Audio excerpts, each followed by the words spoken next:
Hello, this is Miss Pac-Man, the NES version made by Tengen, and I am going to be playing it in my next Pac episode. In this Pac episode, I'm going to be telling you all about my conspiracy theory of Tengen and Namco, and wondering if did they mean to use Tengen and these unlicensed cartridges to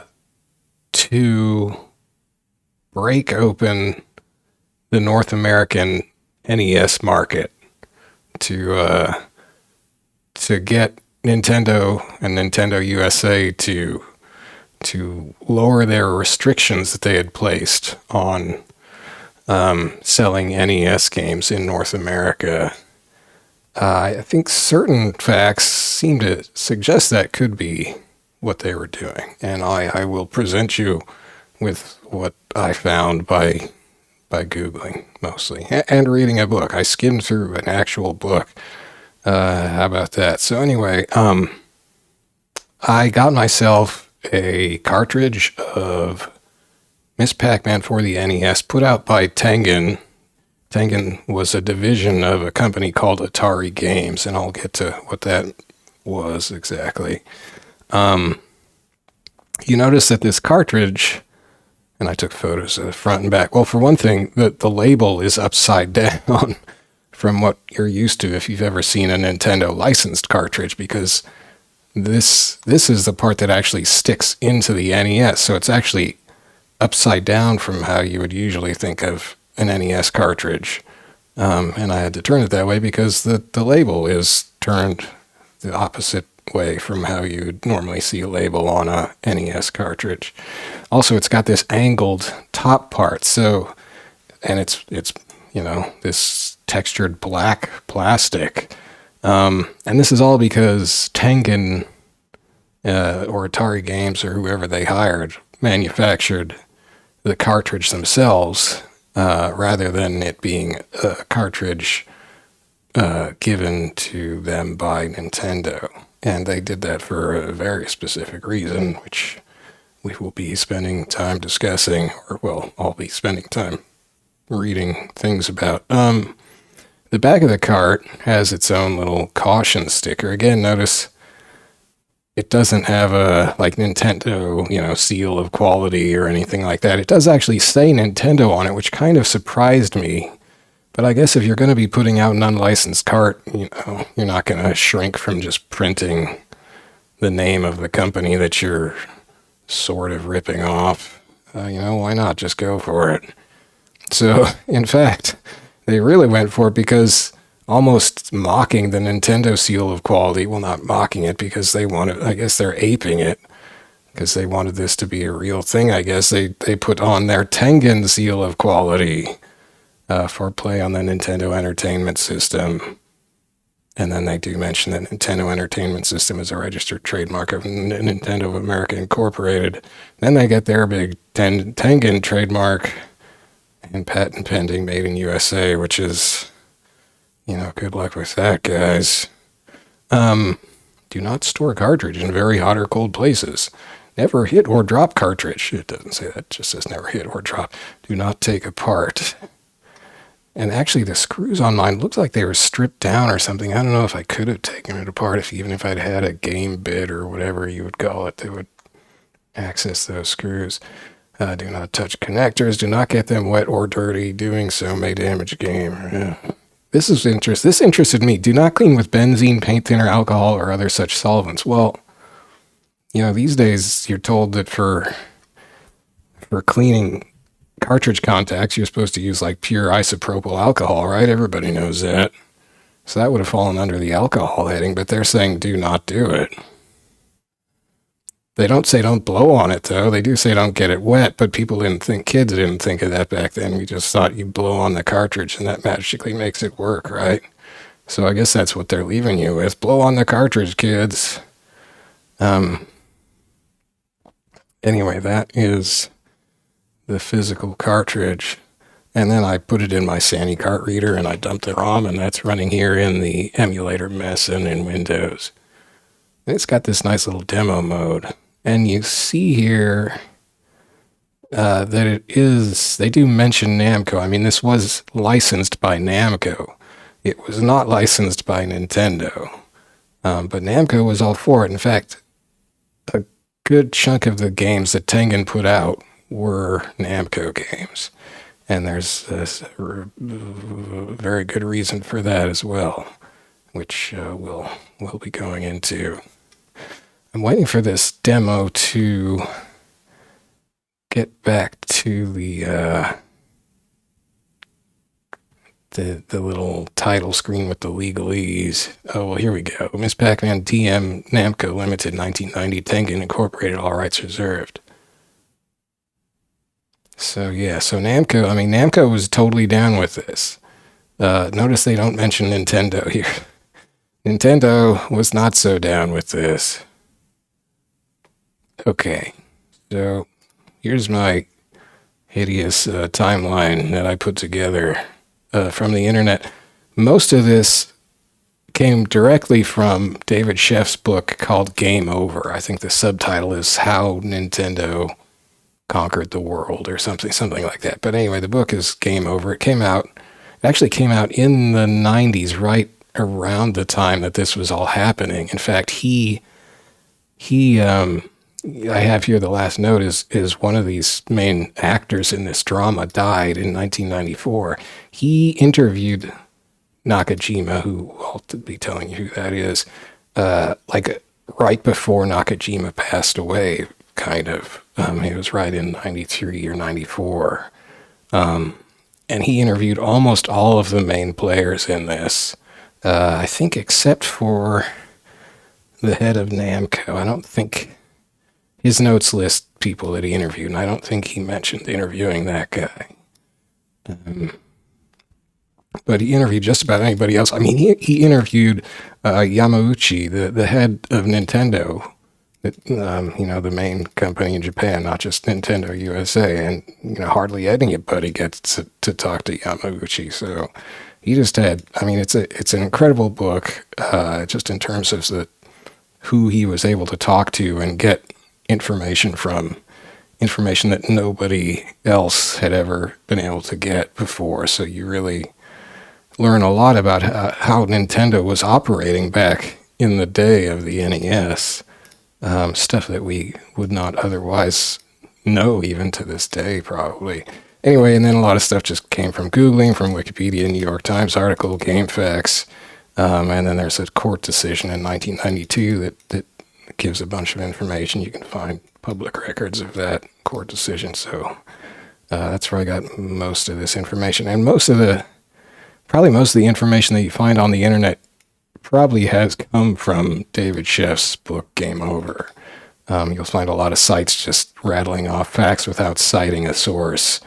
And it's probably a good bet that there's a good chance what they're blabbing out, if there's any truth to it, probably came from, or if there's any actual source to it, it probably came from Game Over. But anyway, let's just go. So this starts way back in 1974. Actually, wow, that's the year I was born. So everything started in 1974, right?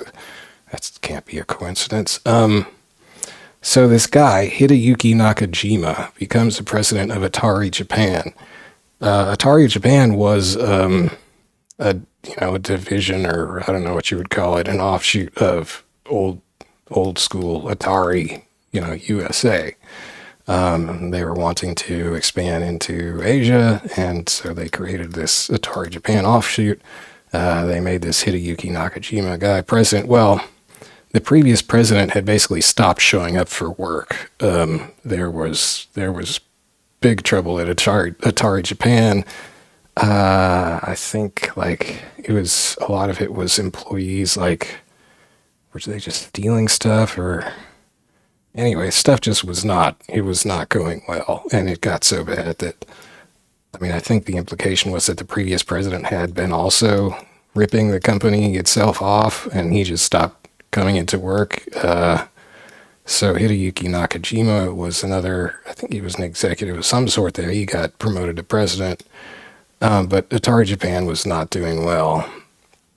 But Namco's president and founder, I believe, Masaya Nakamura, was interested in getting in on this whole Atari thing. He saw this as a business opportunity, so he bought Atari Japan from Atari. Probably got what he felt was a pretty good deal on it because they were in rather bad shape. And along came Hideyuki Nakajima as part of that deal. He became part of Namco. Nakajima didn't plan to stay at Namco. I think before this he'd been working at a playing card manufacturer or something, not Nintendo. Something that wasn't video games, and he wasn't particularly fixated on working in a video game company, and in fact he didn't think Namco was a very prestigious company. I don't know if he would have thought any video game company was, but anyway, he definitely did not think Namco was a very respectable company. So he was like, well, I'm probably gonna bail pretty soon. But Nakamura, the president of Namco, persuaded Nakajima to stay for 6 months. Just stay here and help me out for 6 months, and then if you really want to, you can quit. But just help me out with this transition or whatever. And Nakajima let himself be persuaded, so he stayed on at Namco and took charge of their international sales. And I think that meant, that meant selling their games outside of Japan, I suppose. I don't know.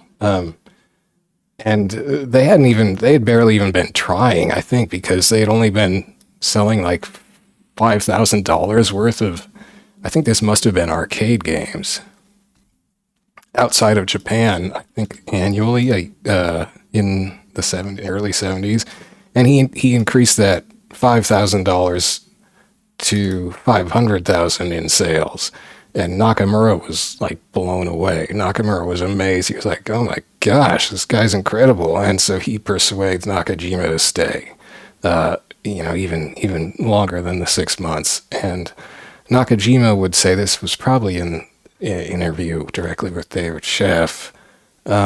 He said that he found Nakajima to be instructive and prophetic in business.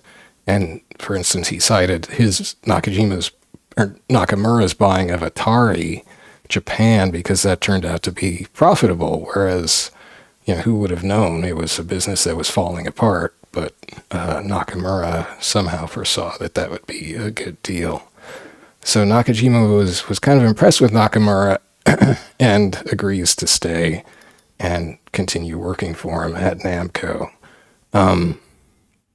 Within 4 years, 1978, Nakamura, still happy with Nakajima, promotes him to executive vice president of Atari Japan, and he asks him to join Namco's board of directors. And I think Nakajima must have agreed, but I don't have a note on that. And that same year, he goes on to, Nakamura wanted to expand into the U.S., and I think Nakajima either suggested this to him or, agreed with him that this was a good move. And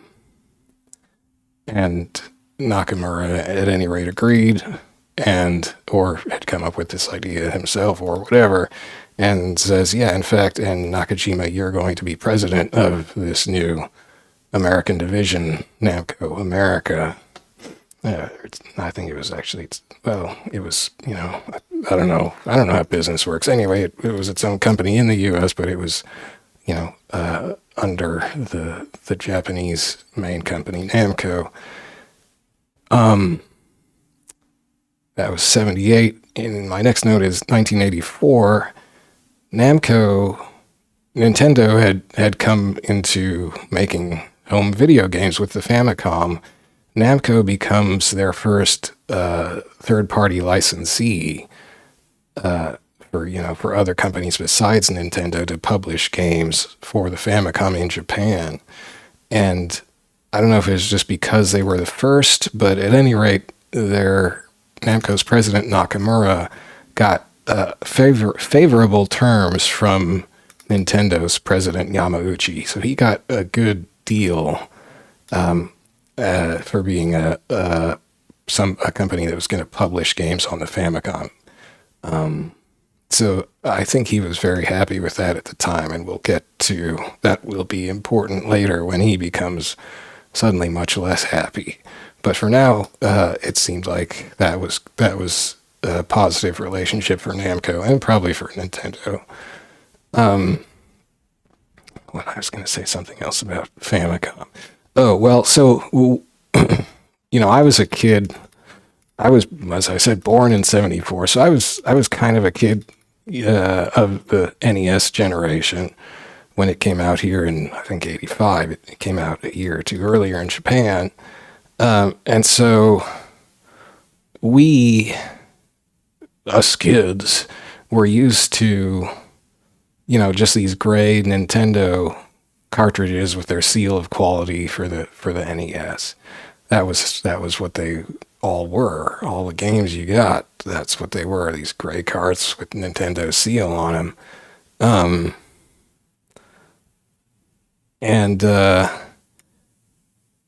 It was done that way very specifically because it was not done that way in Japan. So, for instance, when Namco became a licensee on Famicom, but it was this way for every other company too, as far as I'm aware, in Japan, companies could make their own cartridges.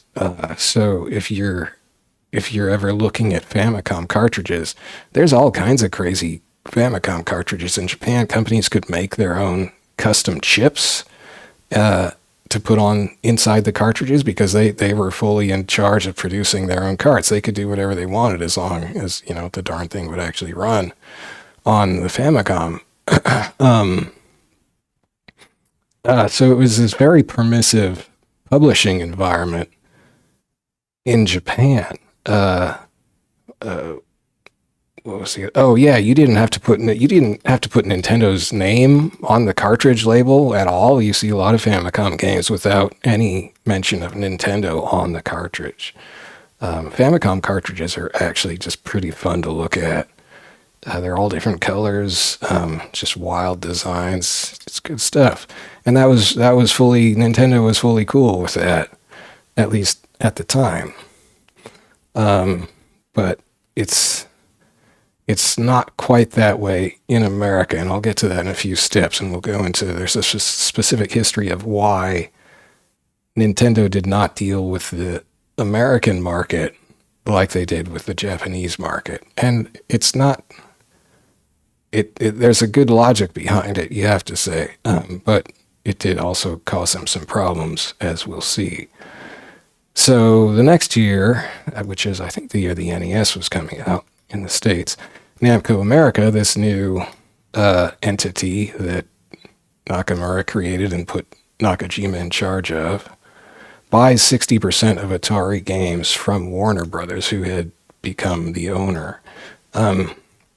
So between 74 and 85, Atari had gone through radical changes, which you may have heard about, the video game crash that was in the early 80s, right? I probably should have put something like that on his timeline, but I didn't look into everything for this because it was already huge, and I'm lazy. So Atari had crashed. The Atari market had, well, I guess we'll go into this now. The Atari market had, it had been this huge market. They were just number one, cranking out, games in the States.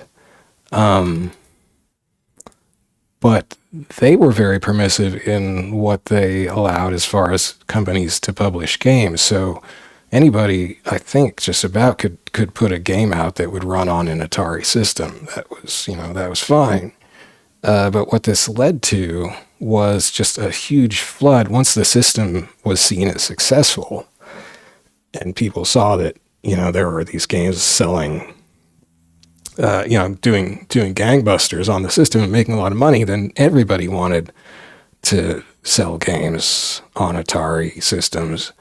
So the market just became flooded with games, and a lot of them were, just pure, just really, really low quality games, because for a short period of time there, it didn't matter. The view was that you put a game out and it'll sell. You call it a game, but it's actually just a really poor piece of software, but it didn't matter. So that's what some companies thought anyway. So the market for Atari's system or systems or whatever it was got completely flooded with a lot of poor quality games, and that ultimately backfired on everybody making games for the system and on Atari itself, because I guess the public came to see the Atari as, it's just got all these horrible games on it. And so people stopped buying any games for Atari or something. Anyway, the market crashed. I shouldn't try to speculate too much, because that's another thing I didn't look into exactly, but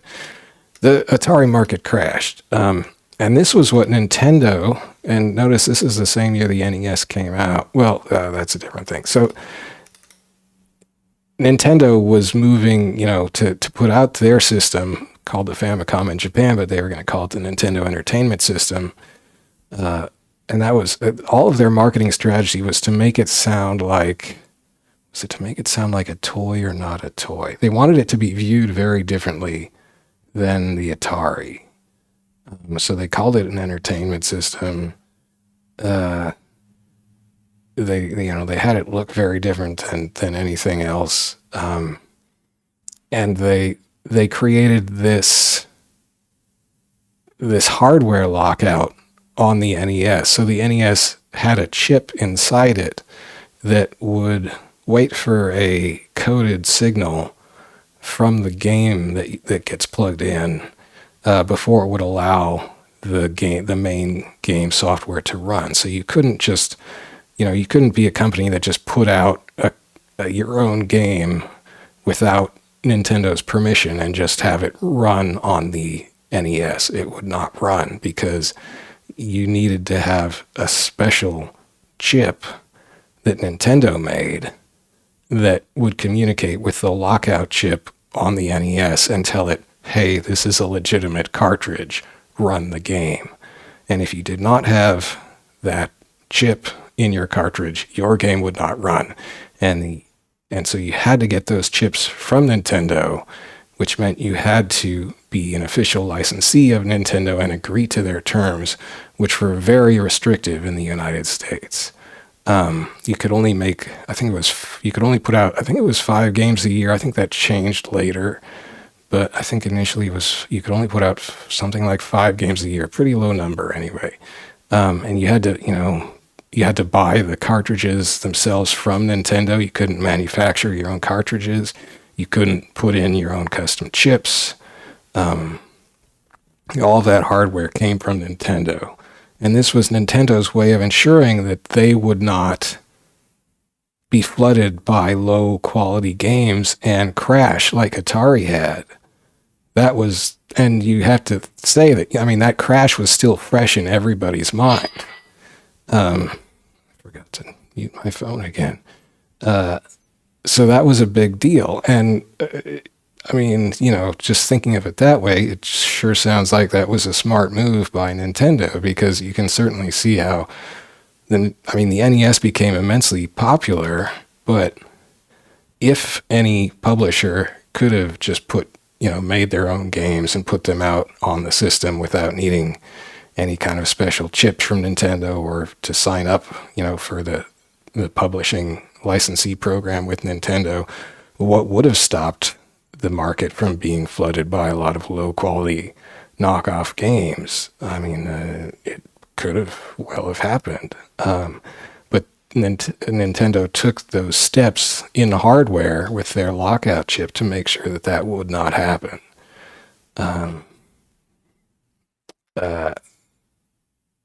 So that was all going on in the background here. So Namco buys 60% of Atari games from Warner Brothers because Atari had crashed. Atari had then split into, actually it was Warner Brothers that I think split them. I think Warner Brothers had both pieces. One piece, might have just been called Atari, and that got sold to somebody else, and I'm forgetting all that part. That was that was actually the console or the home market division. Atari Games was the arcade part of the old Atari. So that's what Namco of America bought a controlling interest of, was basically Atari's old U.S. arcade operation. So, the programmers of the arcade games, the manufacturing facilities, as much as that of Atari had, and all that stuff. So that was the arcade division that was now called Atari Games, and now was in control because they owned, a majority of the stock in the control of Namco of America as of this purchase in 1985. And again, Nakamura, going back to the 70s and now in mid 80s, he's still kind of fascinated with Atari. He bought Atari Japan 11 years earlier, and now he's buying Atari Games, which is half of the original Atari company. He's buying that from Warner Brothers. Of course, they had kind of taken a big hit, and they weren't nearly, even half of the company they once were at their height. But he probably again got them. He probably again got them at a good price. I mean, he's the master of buying, bargain pieces of Atari. So he does it again, buys that from Warner Brothers. So now they have this company called Atari Games. Now, but what's key to this and what happens after is that because Atari Games was the arcade division, and he got various legal rights that they owned, but he did not have the right. Atari Games did not have the right to sell games under the name Atari. That right to sell home market, like home console games and so forth, under the name Atari, that belonged to the other half of Atari that Warner Brothers was selling, or somebody was selling. So that'll be important. So even though Namco controls Atari Games now, they cannot have Atari Games put out games for home systems that say, Atari. They can't do that. But again, this was the arcade division, so at the beginning, that wouldn't even, the home market wouldn't have been their focus, but Namco quickly changes that, as we'll see. In fact, the next year, they were having Atari Games conduct a legal analysis of Nintendo's licensing and how they could get around it, i.e. legally how they could get around it, and then physically how they could get around the lockout chip. And this was all, stuff that came out later. They wouldn't have been going around telling Nintendo they were doing this at the time, but they, and probably most of this comes out from interviews from David Sheff for his book, because he interviewed at least, I think 3 American executives or former executives of Atari Games, as well as, another player who becomes very important at Atari Games, as well as the heads of Nintendo USA and Nintendo Japan. But they didn't, the Nintendo people wouldn't have known about this at the time. So Atari Games was looking at this, and they looked at the laws and what the licensing agreement Nintendo was making people sign was, and their lawyers determined that they could sell their own games for the NES without, being an official Nintendo licensee. They could still do it. That would be legal, as long as they did not have to infringe on any other patents or copyrights in doing so. And, which sounds like that of course, you can't infringe on patents or copyrights anyway, so that makes sense. And Nakajima, who is the head of Namco America, which now is controlling Atari Games, so he's basically the boss of Atari Games now, as he had been president of Atari Japan back in the day. Nakajima has, they must have been Atari Games engineers, start working on reverse engineering the NES system's lockout chip. And the question of whether or not reverse engineering is illegal would become part of a court battle that they would be involved in later for reasons that will become quite apparent. But it kind of came out that this probably would be legal, reverse engineering something, which is basically looking at a piece of electronics hardware in this case and just working out how it worked by looking at it, you know. And that's all fine. That's all considered fair game. So that's what they were trying at first. It was just analyzing, you know, they got their hands on an NES, which would have been, you know, on sale. They could just go buy one at the store. And they, you know, pulled it apart, were looking at the chips, and started trying to, just by looking at it and analyzing it and you know, running all kinds of tests on it to figure out how it worked, and thus how they could get around the lockout system that Nintendo had put in that prevented people from running their own games on the system, because it was, you know, that was hardware based, and if it's hardware, you can overcome it in theory. So that's what they started trying to do, you know, on the sly. Nintendo had almost not registered a copyright for their lockout chip, because in order, at that time at least, I don't know if this is still the case, but in order to copyright it, they had to, you know, actually give a fully detailed version of it to the Copyright Office. They had to actually give them the source code for the chip. And that would mean that somebody who got their hands on that code could duplicate the chip if they, you know, were competent and had manufacturing capability and so forth. And Nintendo, of course, didn't want that getting out to the public, because then the lockout could be bypassed, and, you know, then their whole system would be defeated, and maybe they would end up, you know, their market would end up crashing like it happened to Atari or something. But they were assured by their attorney at the time that the code couldn't be removed from the Copyright Office, and that was standard for the U.S. Copyright Office. You couldn't just go in and say, hey, I'd like, you know, the source code that came with the Nintendo's lockout chip copyright application. Can you just give that to me? The U.S.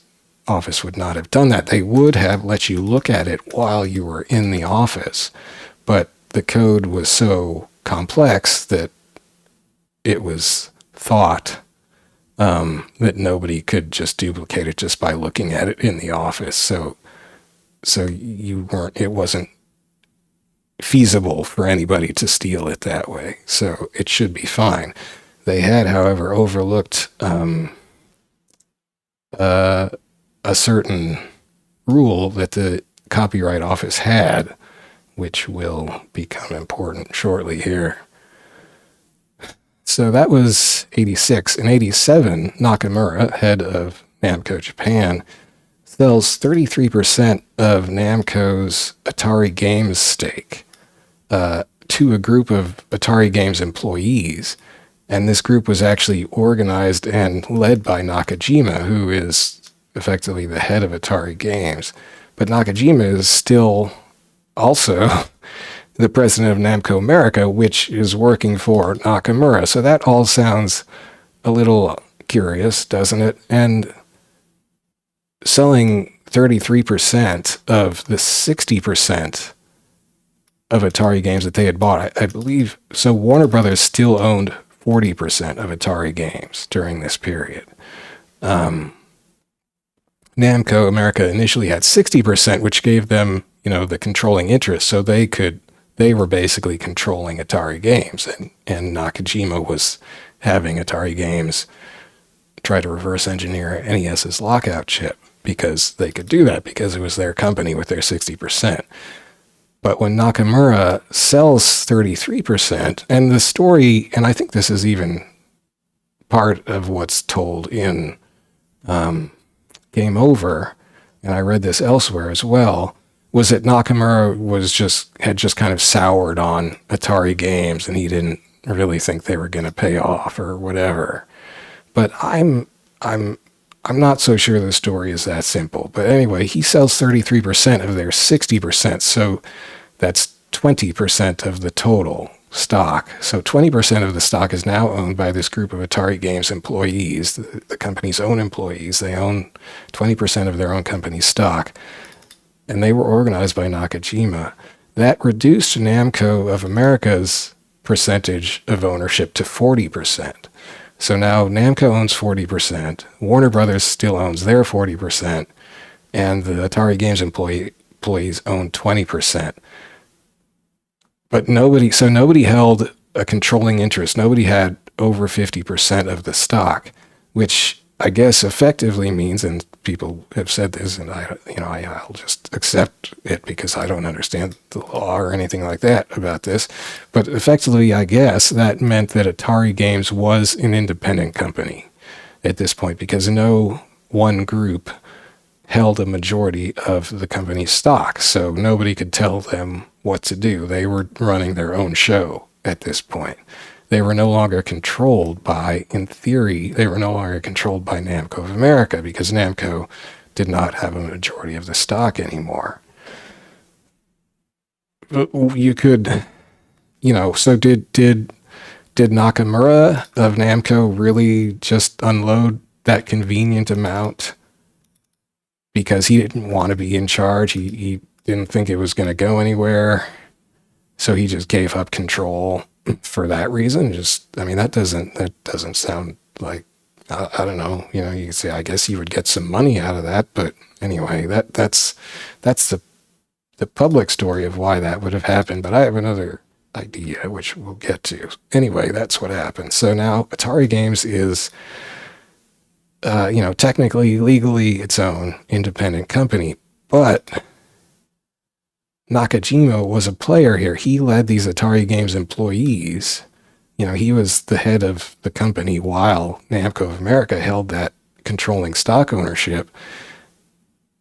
But as soon as that sale happened, he resigned from Namco of America, which now does not control Atari Games, and becomes president of Atari Games. So, in theory, I think that would have had to have been, Atari Games employees themselves hiring him as president, or hiring him and then electing him as president, or however that works in companies. I don't know how corporations work. But anyway, he becomes president of Atari Games. That, probably doesn't just happen by chance, right? It seems like there was a plan going on here. Namco sells just enough of their stock to a group led by their own guy, Nakajima. He suddenly resigns as he was president of Namco of America. That was a big deal. But he suddenly resigns and becomes president of Atari Games, which on the face of it was probably a much smaller company. Well, although actually that's not necessarily true. Actually, it's not true, because come to think of it, there was a quote, I think, in Game Over.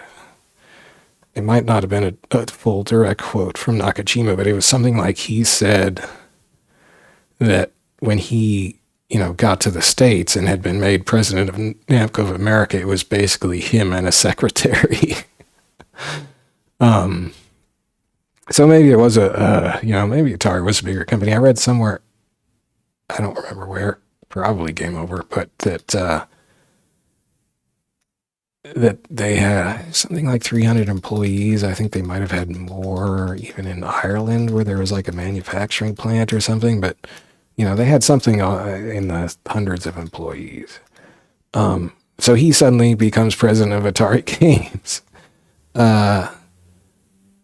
directly from being president of Namco America. Namco, his parent company, conveniently sells just enough of the stock for Atari Games to become independent, and then conveniently Nakajima resigns from Namco of America, and then conveniently Atari Games makes him president of their company, of Atari Games. So, what you can probably tell I'm implying here is that I don't think this was all just a series of happenstance. It seems to me that this was probably directed by Nakamura, or at least, under his approval. Maybe Nakajima came up with this.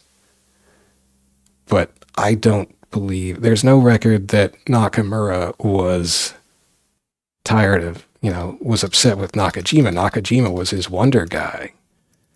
There were hints, things that Nakajima said, I guess, I don't know where else people would have heard it, that he felt some frustration with Nakamura. He felt like Nakamura was not seeing the advantages in Atari Games, was not, and even back in the Atari Japan days, he was supposedly kind of frustrated with Nakamura, and how Nakamura was just really bad at selling Namco stuff to other countries, handling the international sales.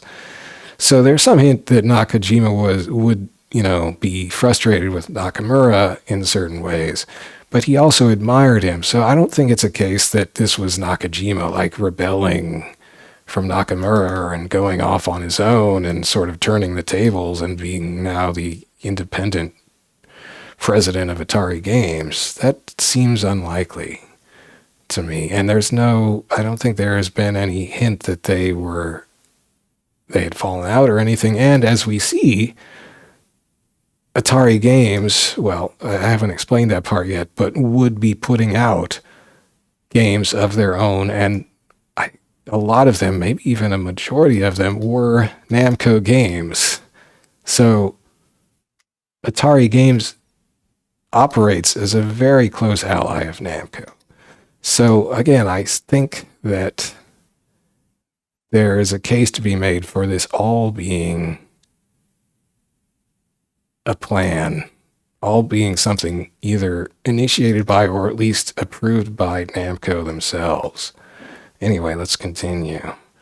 So, well, and the other big hint here is just something that, like, it's just kind of mentioned in passing, even in Game Over, that so Atari Games had its own board of directors, and they're an independent company.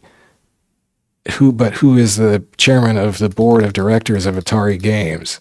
It's Nakamura. And I think it had been, like, it was natural for him to be there, to start off there anyway, because Namco of America had a controlling share of the stock, and that would make sense to appoint, the head of that company to be the chairman of your board, because that's what the board is. It's stockholders, and the biggest stockholder basically gets to run, basically is the big cheese on the board. So Nakamura was the chairman of the board, and even now that he no longer has a controlling interest, he still has the tied for biggest interest of 40% with Warner Brothers. And I don't know if Warner Brothers had members on the board. I didn't happen across any information on that.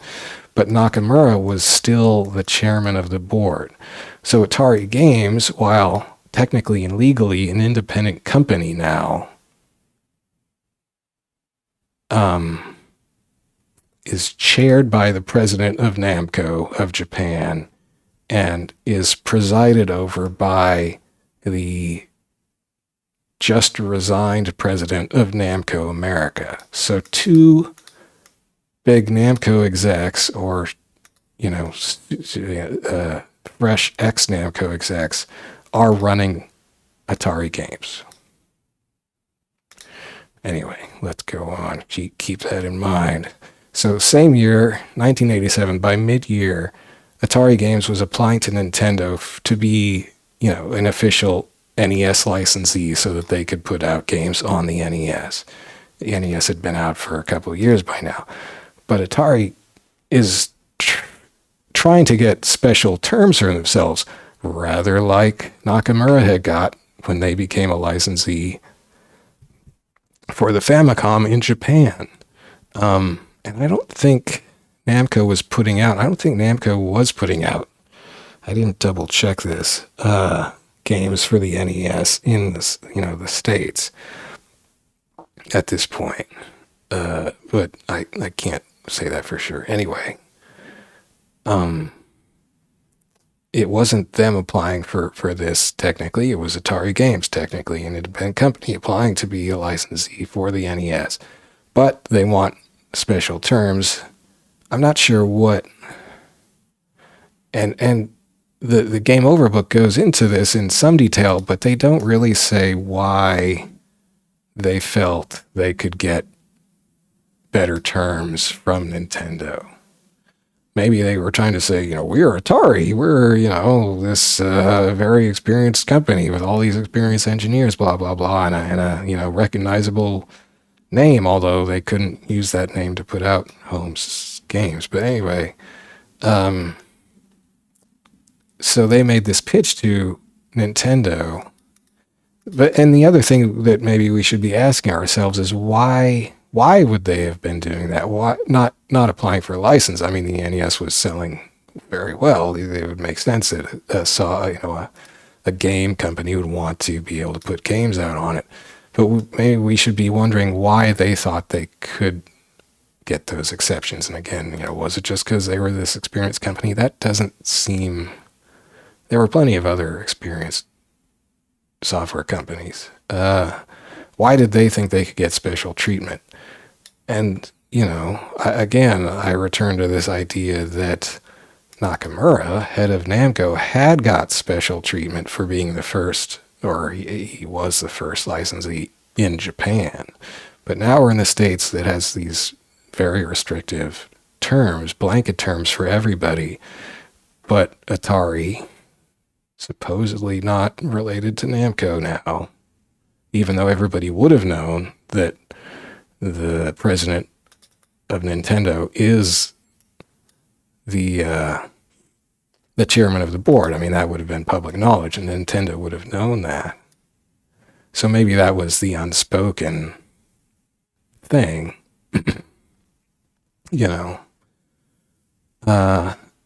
maybe they thought that would sort of swing Nintendo to give them favorable treatment like Yamauchi had given to Nakamura and Namco in Japan for the Famicom. At any rate,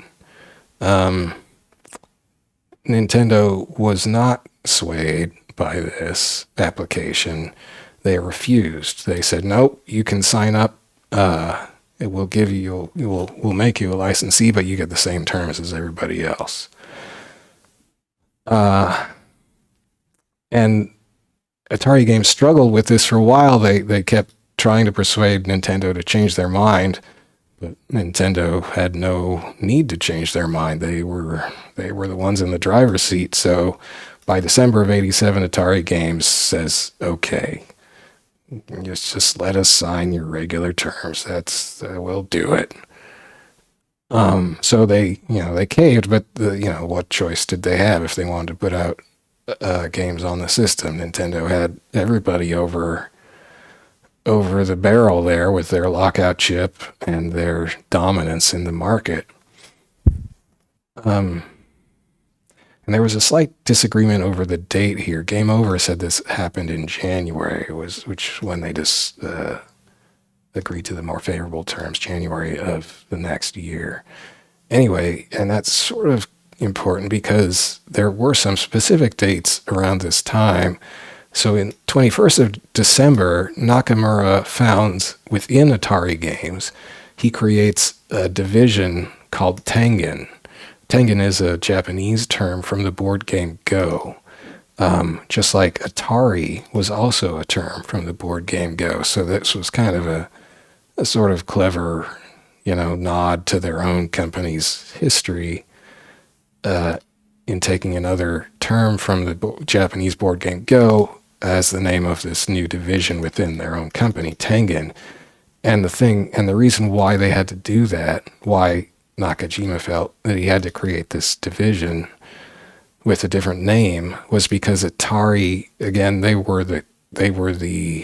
rights and the properties they had were the arcade rights and properties. The home rights for the Atari name were owned by that other half of Atari that Warner Brothers had sold to somebody else.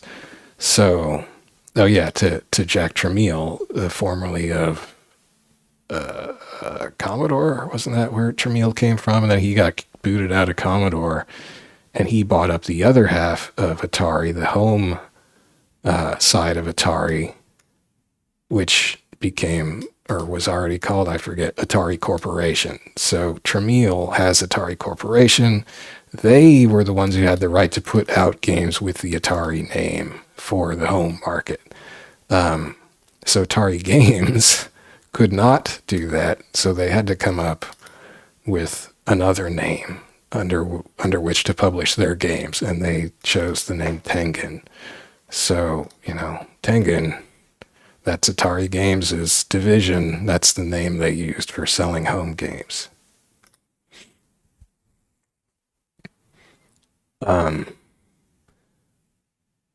So that was December 21st, 1987. Tengen is born within Atari Games. January 18th of 1988, so less than a month later, they signed that agreement. Well, that's what Game Over was saying. That's the date Game Over gave. They signed that licensing agreement with Nintendo. So right after Tengen is created, they are now, Atari, their parent company, is an official licensee of Nintendo, and they will publish games for the NES under the Tengen name. In fact, though, they only publish, well, that's jumping ahead. They'll only publish a few games as a licensee. Let's not jump too far ahead, though. So 10 days later, and it's just how quickly this happened is kind of mind-boggling. So they sign on to the licensing agreement with Nintendo. So this is all above board. They can now, as far as Nintendo is concerned, put out games for the NES. They have to obtain the cartridges from Nintendo with the lockout chip, or the chip that'll communicate with the lockout device from Nintendo, but they can do that under the licensing agreement. They can probably only put out 5 games a year or whatever, but they can do that. But a mere 10 days after they have agreed to be able to do this with Nintendo, they hire a lawyer, or a lawyer they've hired. Maybe they did that earlier, who knows. But 10 days later, they send their hired lawyer with an affidavit files an affidavit with the Copyright Office, the U.S. Copyright Office, saying that we're anticipating pending proceedings in the Northern District of California involving the NES's lockout chip.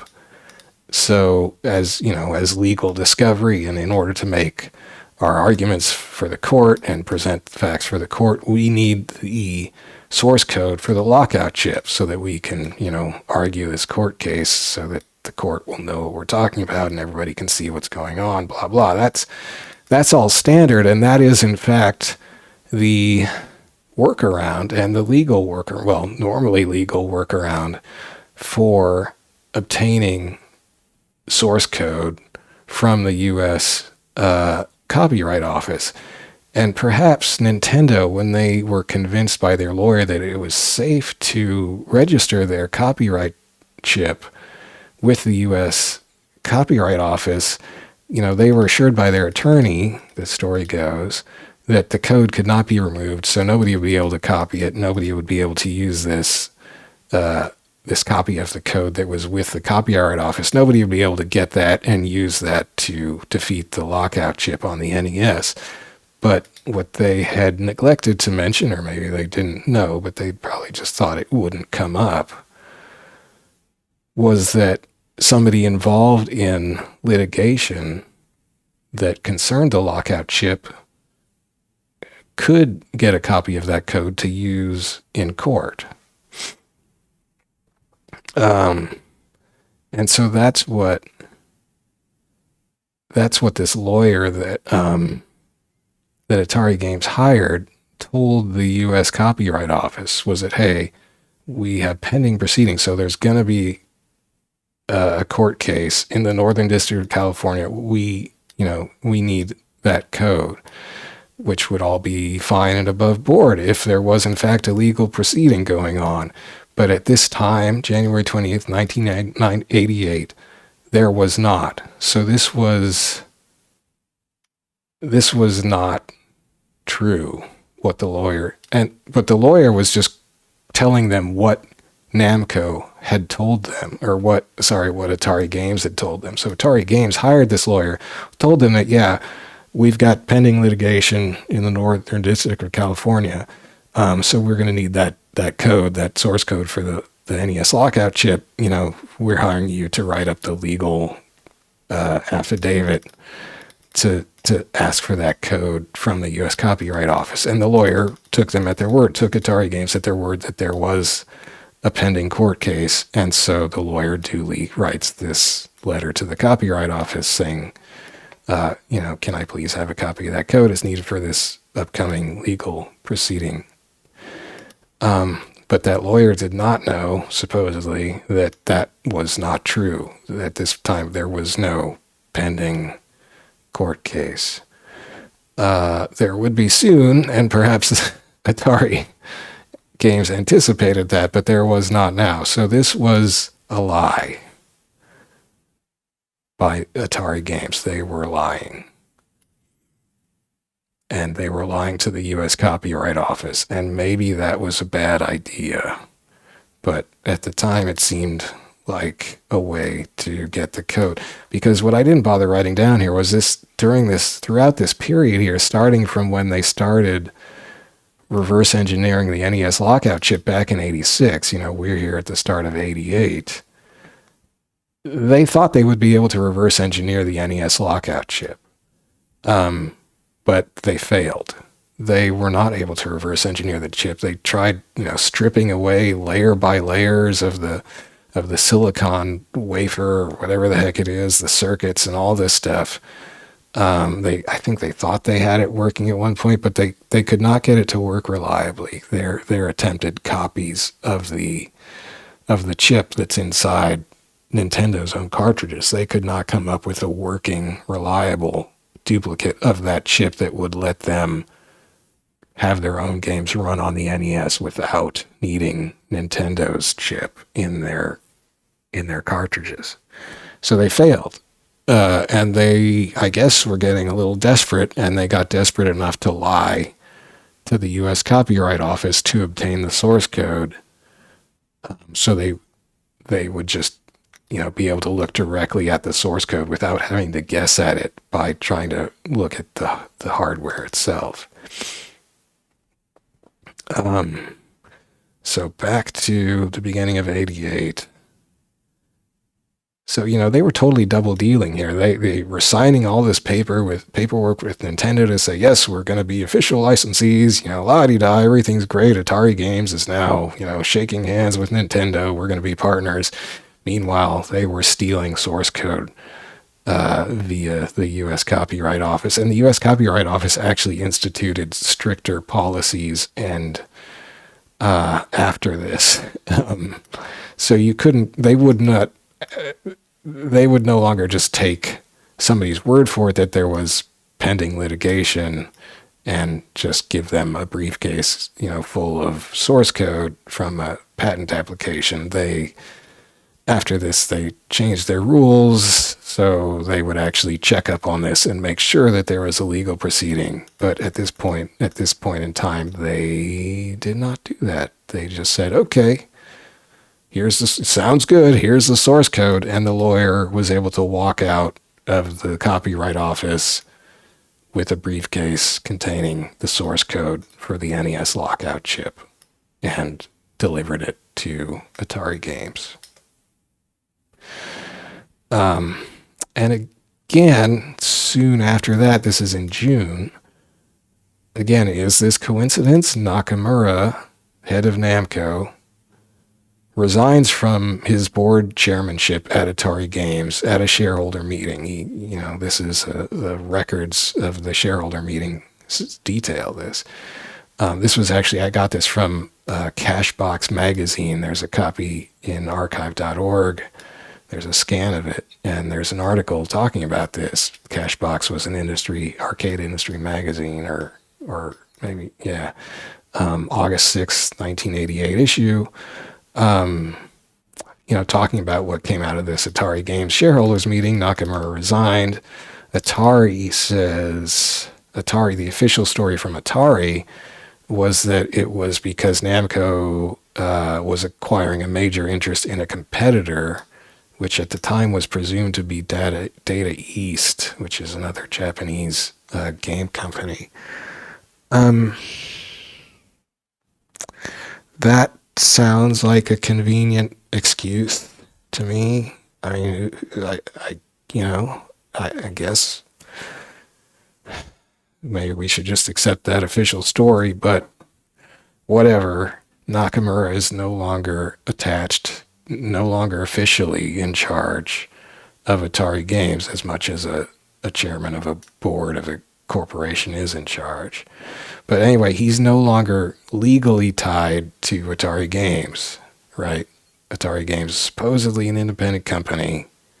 Nakamura was officially president of Namco, so there could have been this connection, this legal connection, this business official connection between the two companies.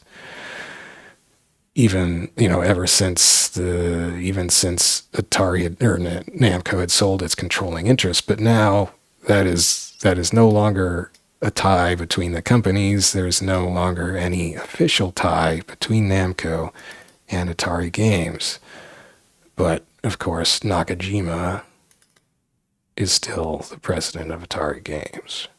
Nakajima, Wonder Boy of Namco's president, is still head of Atari Games, even though Nakamura resigns his board chairmanship. He wasn't booted out or voted out or anything like that. He just resigned. Supposedly, I don't think he even came up with his excuse. I think it was, that was Atari's line. Yeah, so Atari says it was because Namco was acquiring a major interest, but that was their line. But it all just seems rather convenient, because if Atari Games is committing crimes involving the U.S. Copyright Office, for instance, even though they did that while Nakamura was chairman of the board, he quits, so now he is kind of not really tied to that anymore if, for instance, they were to get caught. And I guess the question I have there is, did Nakamura know that they had gone that far in trying to reverse engineer the NES? Or did he find out about it somewhere just before this meeting and say, I don't want to have any connection to this, at least not officially, so I am resigning from being chairman of the board. That seems possible to me as an explanation. Certainly sounds more convincing to me than this, they're acquiring a major interest in a competitor thing, which I didn't try to look that up. It sounded a little shaky. But anyway. So that was in June of 88. In August, and this would have come out later, Atari Games was, we now know, successfully producing their own carts. They had tried to reverse engineer the NES lockout chips, or the chip in the cartridge that would defeat the lockout in the NES system. They had failed to do that on their own by more or less legal means. They resorted to stealing the source code from the U.S. Copyright Office for the NES lockout chip, and using that information, they were able to fix the problems they were having and make their own copy of the the lockout chips, partner chip in the cartridges, they called their copy the Rabbit chip. I think the lockout chip, or maybe the chip in the NES cartridges, was called like the 10. I didn't write that down. I think it was like the 10S or the 10. Anyway, forget it. But you may hear this term, the Rabbit chip. That was Atari Games' knockoff chip, the copy of the Nintendo chip that they were able to produce by illegally stealing the source code. So that's in August of 88. October of 88, Tengen, which is the, legally distinct name, the division within Atari Games, publishes their first Nintendo licensed game. I think it was their first, it was their first Namco one anyway, Pac-Man, NES Pac-Man, which is did I look at that one? I think that's a pretty decent clone of arcade Pac-Man. I don't remember. They would only produce 3 games under Nintendo's official license for the NES. 2 of them, I think, were Namco games. But it was a short-lived effort to be still, playing by Namco or by Nintendo's terms, because they now had their own chips. And in fact, that was in October, so they're still playing ball on the surface in October of 88. But in December, they call a press conference. And the morning before, or the morning of the conference, before the conference starts, Nakajima, head of Atari Games, and probably still essentially a Namco guy, calls Arakawa, who is the head of Nintendo USA, calls him up and tells him that he doesn't tell him he expected, but he told this later in an interview, I think, for Game Over, that he expected Nintendo would sue once they learned what Atari Games had been up to. But this was in Game Over, he told David Sheff, is that the name? I'm terrible with names. Yeah, he told David Sheff that, I thought I might be able to settle things before they escalated. So Nakajima thought he could just sort of talk it out with Nintendo. It's like, yeah, okay, we, illegally copied and defeated your lockout chip, but, let's just work it out. It's no big deal. We can come to terms with this. We're both, mature adults, heads of big companies. Because part of this is, I think, still stemming from Nakamura of Namco's ego, essentially. Like, Namco were the owners of Pac-Man. Pac-Man was the game that ruled the arcades in the early 80s. Pac-Man was a juggernaut. Namco had and Nakamura had this very self-important image of themselves, it seems like. And it seems like some of that was still, was part of this whole thing, was that they just, and Nakajima as a sort of acolyte of Nakamura, just kind of thought they could deal with Nintendo as, co-equals and say, look, we're both big deals, right? We can just, we can just work it out. It's fine. They thought they could somehow bargain with Nintendo here, but we'd already seen Nintendo say, no, you have to follow our rules.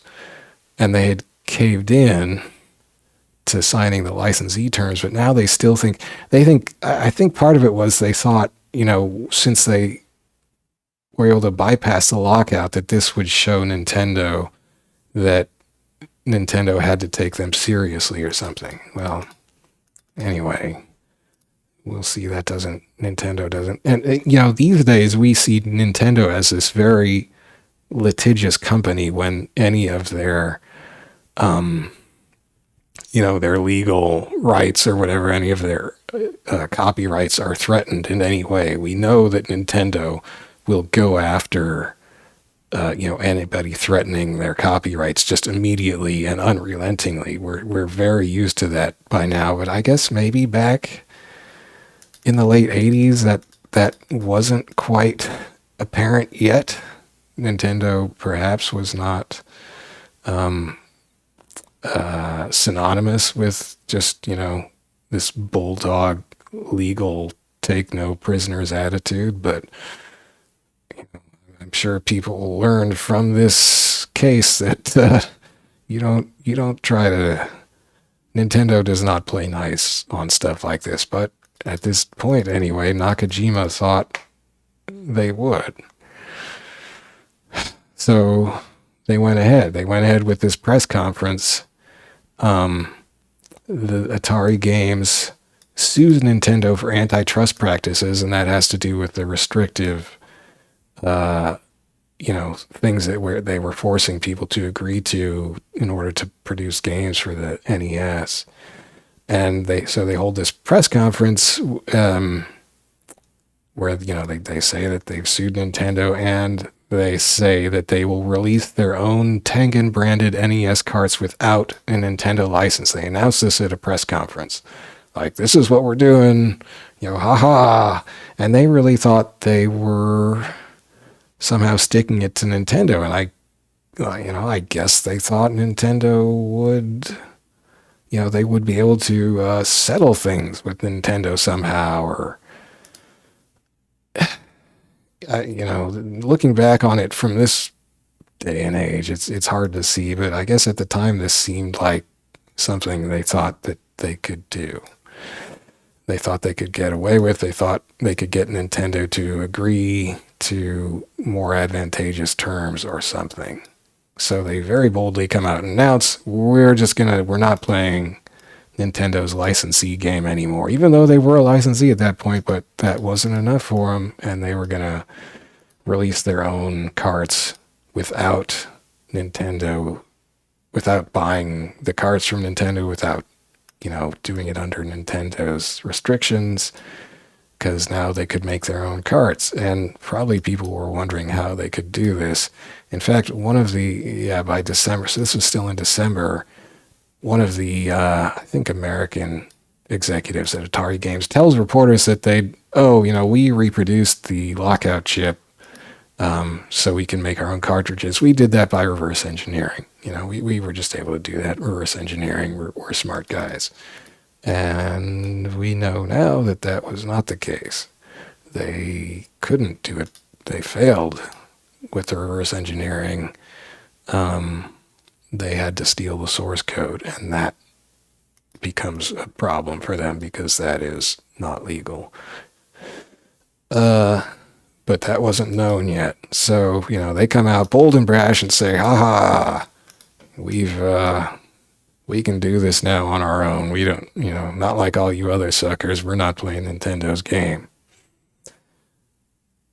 The day after the press conference, maybe they agreed to this from that morning phone call. But Nakajima and Arakawa, Nakajima, head of Atari Games, Namco guy, or ex-Namco guy, but probably likely still kind of Namco guy, meets with Arakawa, the president of Nintendo USA, at SeaTac Airport outside Seattle. An airport that I am intimately familiar with, and they didn't have to wait like 3 hours to get a flight out like you have to now. In fact, back in the 80s, you didn't. It used to be much nicer to fly out of. But anyway, they made a SeaTac. Arakawa was probably at Nintendo headquarters in Redmond, Washington, so he could have just driven down there, and Nakajima would have flown up from Atari Games, which was in California. Anyway, so they meet at SeaTac. I guess, probably Nakajima flying in, Arakawa meets him there, maybe. But anyway, they meet there. Nakajima tries to claim that he hadn't known, that their Tengen division, these crazy guys at the Tengen division of his company, of which he is the president, he had somehow not known what they were up to, and he had not known that those crazy jerks had decided to steal the source code through the copyright office. He claimed that he was against it. It wasn't his idea. But he says, maybe this wouldn't have happened if you guys had just, listened to us when we'd ask you for more generous terms in becoming a licensee. I don't know. He still thought that he could somehow convince Nintendo to play ball. He asks Arakawa to his face to let us do our own manufacturing, which means let us make our own cartridges. That's all we want. Just let us make our own cartridges. And I guess he somehow thought they had leverage on Nintendo now because they were making their own cartridges. But whatever he thought he was going to get out of Arakawa, it didn't happen. Arakawa just walked away. And probably at that point, Nakajima knew he was in for a bit of trouble. So Arakawa turns his back and walks away from their meeting at SeaTac. Oopsie. I can't do web browsing, apparently. Dang it. Oh, yeah, here we are. We're right here. We're good. I've got too many buttons on this fancy mouse. That's my problem. I'm really a 2-button mouse guy, and this one's got at least 4 or 5 buttons. So, being very professional, I picked right back up where I was, and yes, Arakawa walks away. The meeting at SeaTac did not perhaps go as Nakajima had hoped. I think this is still around that time. The Atari executive, a different executive, not Nakajima, but a guy with a Western name, quoted in the Game Over book. He's telling reporters that, oh, yeah, we did that by reverse engineering. But so he's telling people that, but Nakajima had, pretty much admitted the theft to Arakawa, so it was public knowledge.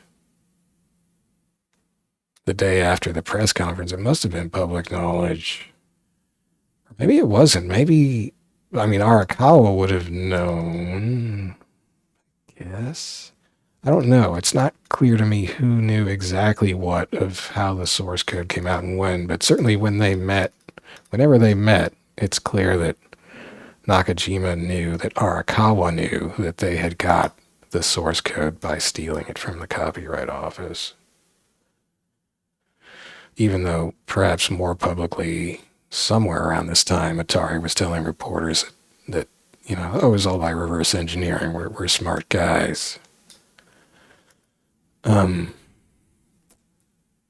Next month, January 1989, Nintendo carried on. Nintendo immediately launched countermeasures against Tengen, legal and perhaps not necessarily, not perhaps illegal, but certainly rather strong-arm tactics. They controlled, by 1989, certainly they controlled the U.S. video game market, in effect. They just dominated. So on January 24th, for instance, they sent a letter to Toys R Us, or they sent it through, or they sent a letter to Toys R Us, perhaps through their lawyer, probably through some kind of lawyer, saying, if your company handles products which infringe Nintendo's patent or other intellectual property rights, Nintendo intends to avail itself of the full range of its legal remedies. They didn't actually get a reply to that letter immediately from Toys R Us, so 6 days later, they were tired of waiting and they sent a straight-up cease and desist, which is basically saying, we're going to sue you if you don't stop selling Tengen games. These unlicensed Tengen games, which they're contending must have involved patent or intellectual property violation. So Nintendo pretty much knew right away what was up and how Tengen was able to get around the lockout. I mean, all they would have really had to do was go and buy one of these cartridges and take a look at it, and they would have found, oh, this chip looks familiar. In fact, it's a copy of our chip. Although, in fact, it wasn't a perfect copy of the production chip, which comes up in court battles. It was even more obviously stolen than that. We'll get to that.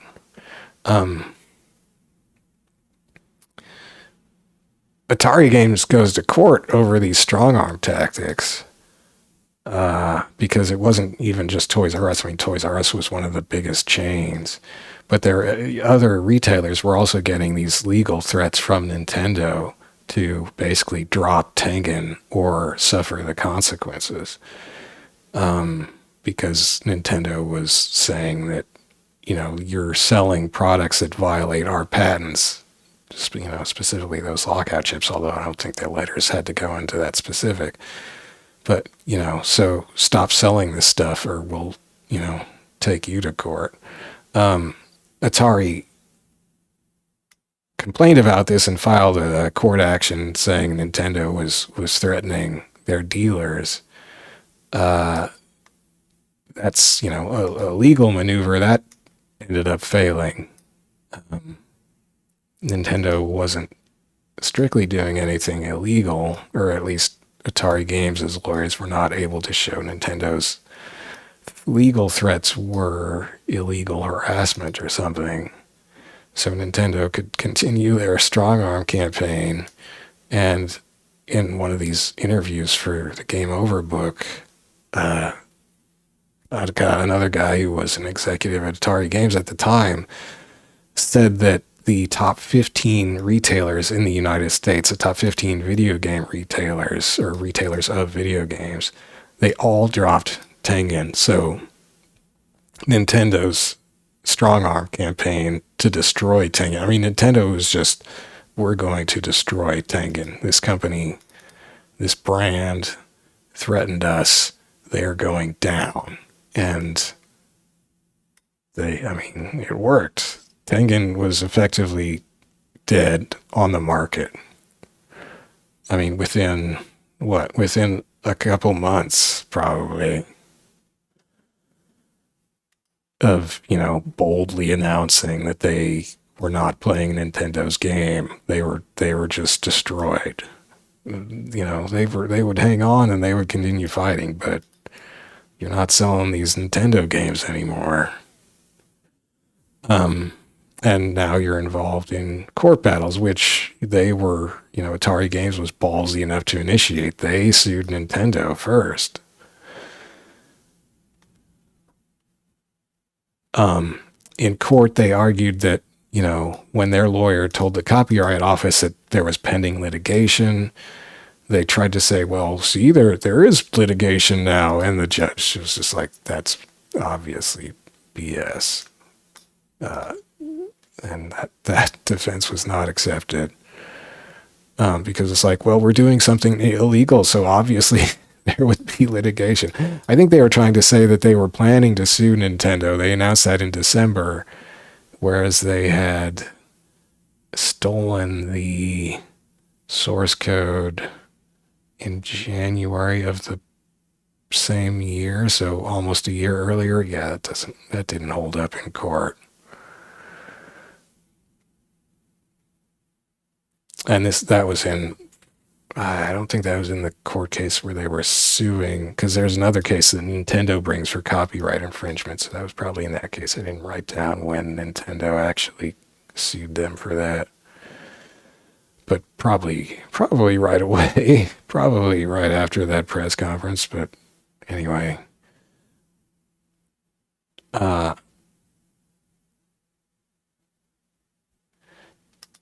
also at this time, coincidentally or not, Namco had a 5-year contract in Japan with Nintendo to publish games on the Famicom. That was in 84, so now it's 89. That the initial contract that Nakamura had signed with Yamauchi was for 5 years. So the 5 years are up. Now, Namco goes back to Nintendo and think, oh, we'll just renew this and get our, good terms. And Nintendo Yamauchi said, no, you're going to get the terms everybody else gets. Sorry. So did Yamauchi know that Nakamura had bore some responsibility for this whole thing? Kind of seems like he probably did. At any rate, the honeymoon with Namco and Nintendo was definitely over. And in fact, even though Namco, and this was, I think, from Game Over, was earning 40% of its sales, so Namco's 40% of their income was coming from selling games on Nintendo systems. Despite that, and this is still Nakamura thinking that he's a player. He sees himself as at least as big as Nintendo. Maybe he even sees Nintendo as these upstarts, like he had conquered with Pac-Man. Who is this Nintendo to tell him how to do stuff? Anyway, not only does he doesn't agree to sign the same licensee contract that everybody else has to sign. He wants his favorable terms renewed. So not only does he reject this new, renewal term for the Famicom, he publicly denounces Nintendo as a monopoly. And this was unheard of in Japan because Nintendo was the dominant force and nobody spoke out against Nintendo. But Nakamura is so mad now after they refused to give him his favorable terms as a licensee that he had got when he signed up in '84 as the first licensee. He is now enraged and he denounces Nintendo in public and says they're a monopoly, they're bad for the industry, and he in fact sues them in Japan for monopolistic practices. So that's kind of a big deal. Pac-Man is suing Mario. Yamauchi scoffed at this whole thing and seemed completely unruffled by this legal threat. And in fact, Nakamura soon had to withdraw the lawsuit. Now, I didn't get any details about why, but I guess he must have found in court proceedings that it just didn't look like the court was sympathetic to this claim. I don't know, though. But basically, it's a complete failure for Nakamura. The book Game Over goes into this at length. Like, it was a huge loss of face for Nakamura. He had taken the plunge, gone all in on going to legal war with Nintendo, and he was not going to cave to their demands. He was not going to give in. He wasn't going to submit himself to Nintendo and say, yes, Nintendo, you are the dominant one, and I will agree to what you're forcing me to agree to. He fought. He insisted that he was the equal of Nintendo, and he found that he was mistaken. And he was pretty much crushed by this. Still in 1989, Atari Games executives, I don't think that necessarily included Nakajima, but there were these, other Western guys in Atari Games. They found themselves star witnesses in congressional investigations into Nintendo antitrust practices. So there's a larger picture here of legal proceedings against Nintendo for being, kind of a monopoly in the U.S. with their very restrictive licensing terms that they're forcing everybody to agree to, and how they're strong-arming retailers and all this stuff. That became complained about not just by Atari Games, but by other companies as well, to the point where Congress got involved, for Pete's sake. Some of these other companies must have, had friends in high places. And Congress got involved in, we'll look into these claims that Nintendo is conducting unfair trade practices. And Atari Games executives were, happily showing up at these investigations and talking all kinds of smack about the mean stuff Nintendo was doing. And, Nintendo was doing mean stuff. They did not play nice. So, it was good theater, I guess. The U.S. Justice Department moved that case, claimed jurisdiction over this, so they're like, wait, we actually need to be investigating this professionally under the FTC rather than just having these congressional political theater things going on. So it becomes an actual investigation in the Justice Department under the FTC, and that investigation runs for more than a year, was the phrase in Game Over.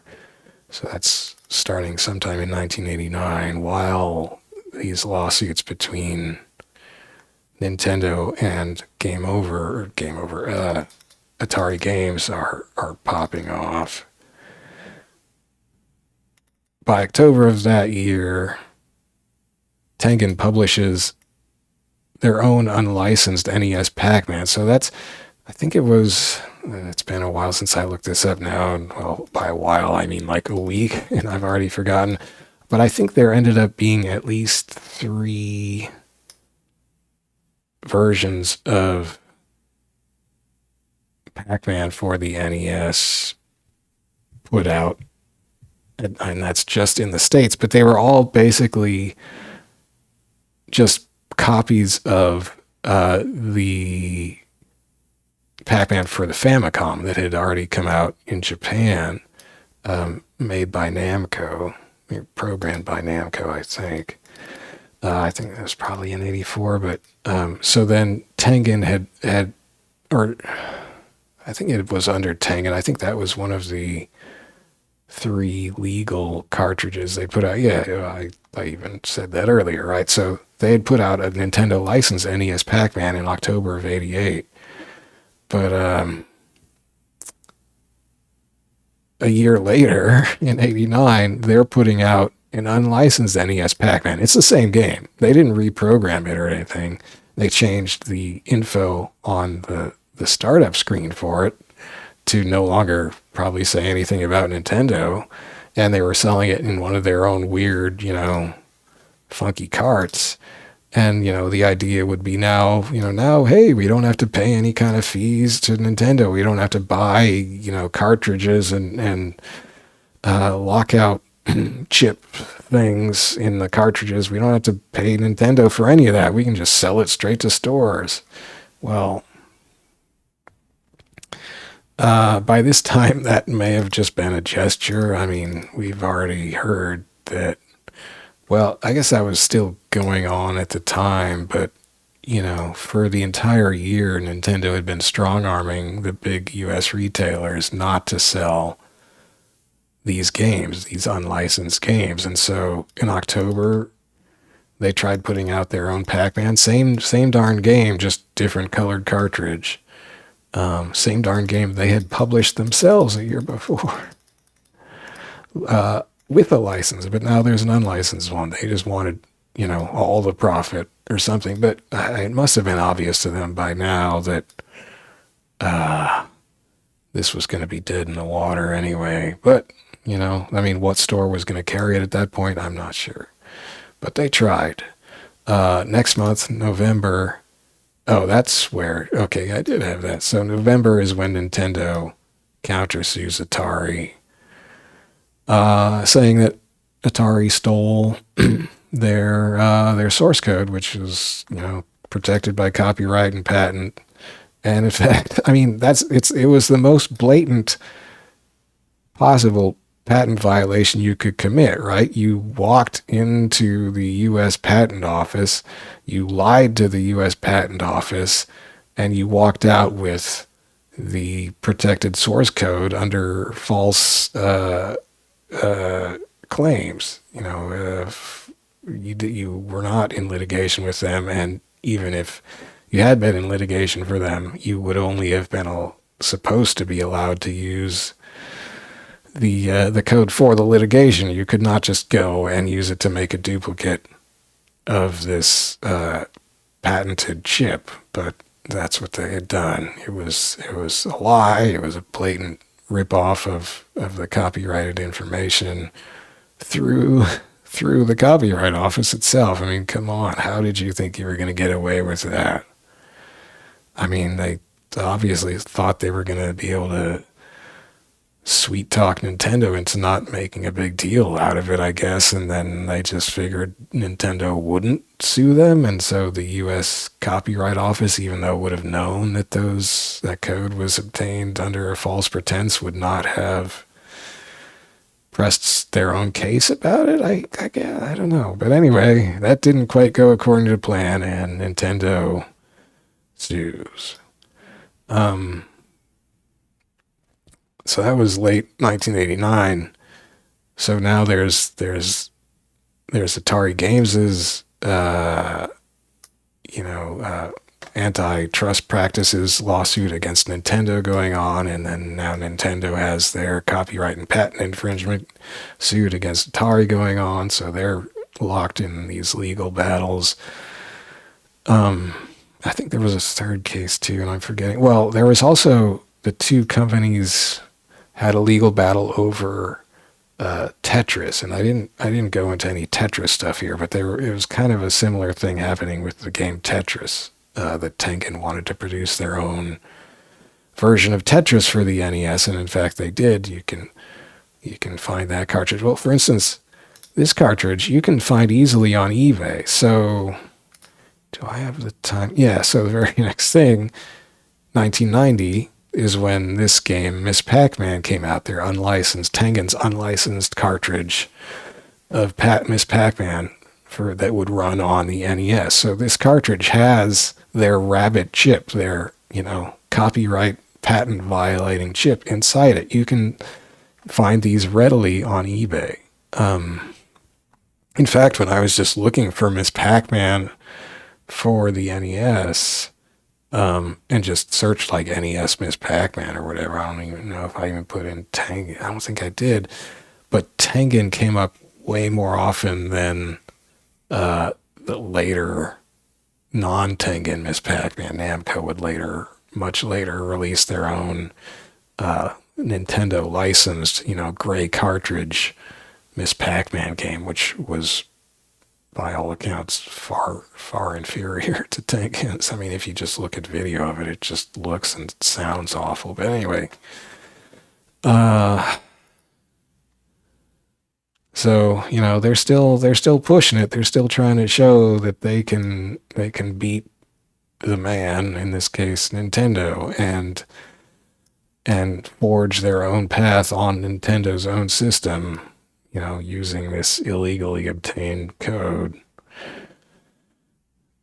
So these are completely common, these cartridges, and we'll find that they are ordered not to sell these anymore. So I'm wondering, where did they all come from then? They couldn't have sold that many at this point because stores were not going to carry these because Nintendo was threatening the stores. Anyway, so there's these legal proceedings going on. I don't have a whole lot of, blow by blows on those. I mean, court battles tend to be long and drawn out. So we skip ahead to 1991, March 28. Still preliminary hearings in one of these cases. Well, this must have been for the Atari, or Nintendo suing Atari over the patent and copyright violation by stealing the source code and using it. I did it again. I keep hitting the side button on my darn mouse that I'm obviously too dim-witted to be able to use. So in this hearing in front of a judge, Atari says, no. We just, it was all reverse engineering, Judge. We didn't, we didn't do anything illegal. Even though, I mean, Arakawa knew immediately, and Nakajima did not deny it to his face. Nakajima to Arakawa's face back in December of 88 admitted, 88, I mean, that was years ago by this point. 2.5 years ago, he had admitted to Arakawa in their meeting, according to later interviews, and David Sheff interviewed both of them.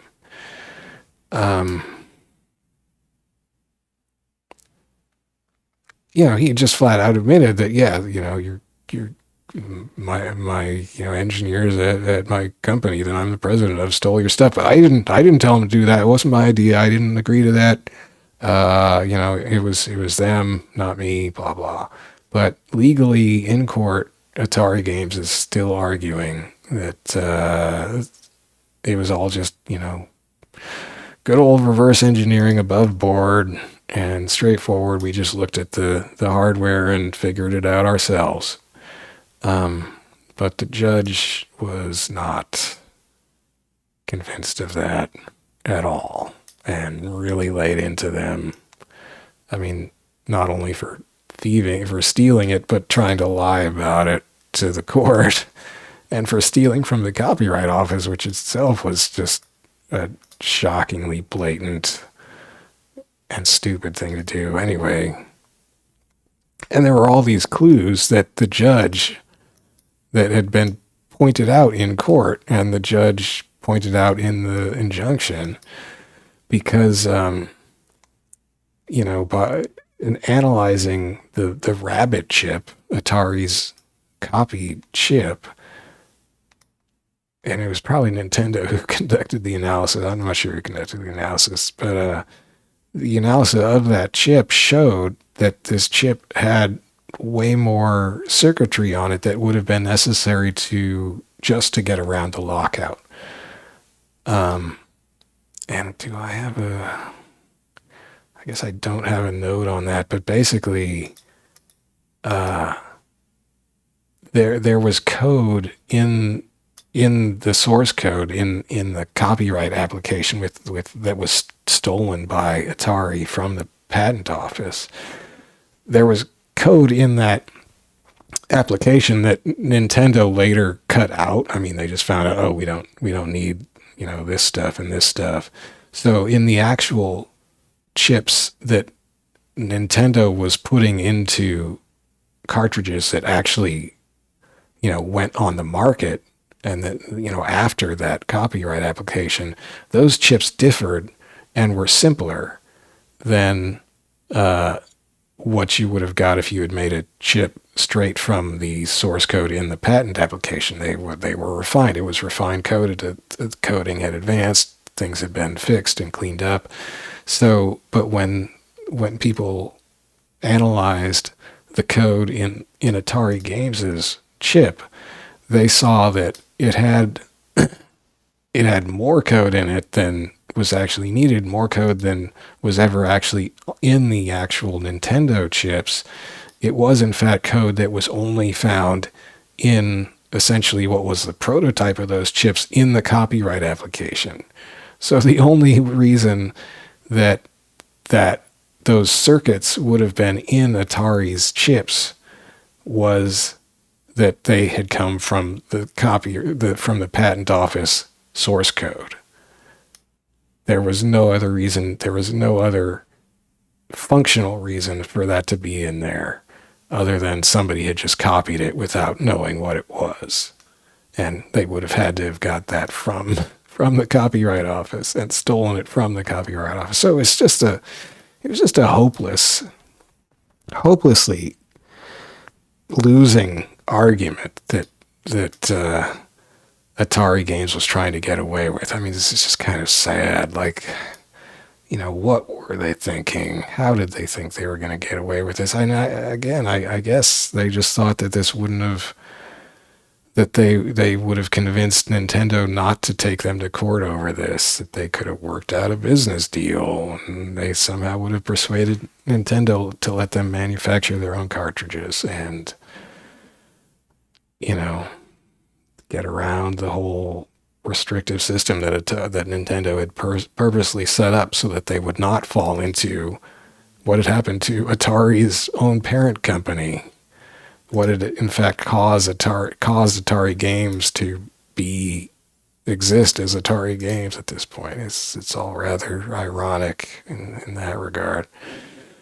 Anyway, the court saw through these just rather ridiculous arguments and defenses that Atari Games was trying to make, so they were restricted even before trial. Even before the trial proper started. The court says, okay, this is looking bad for you.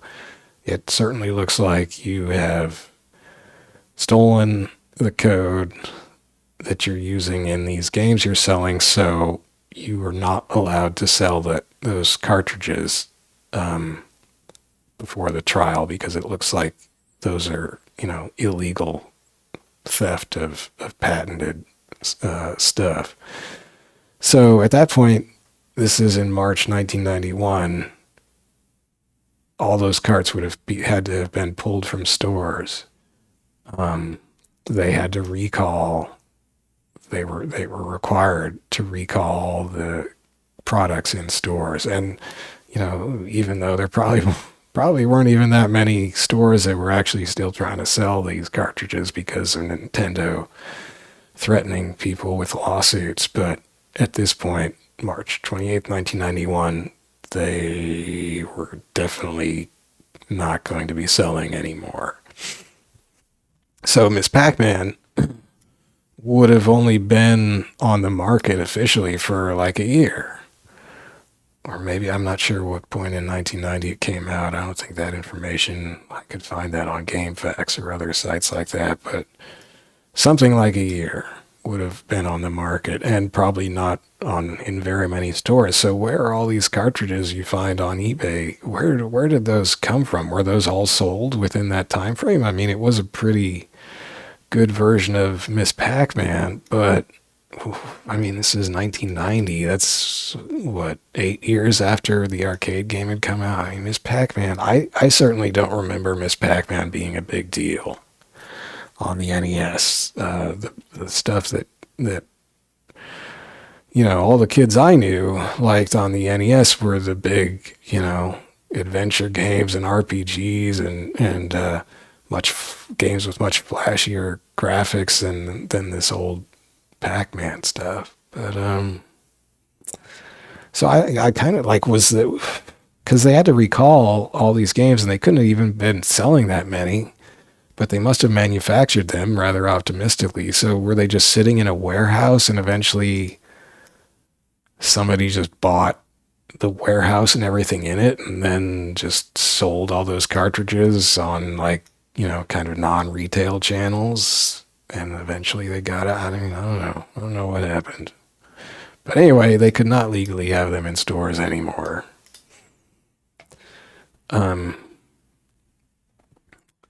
this gets back to the bigger picture. So that was in late March. In early April, the New York State Attorney General announces that the FTC is investigating Nintendo for price fixing. And again, this comes from what had originally been a congressional investigation.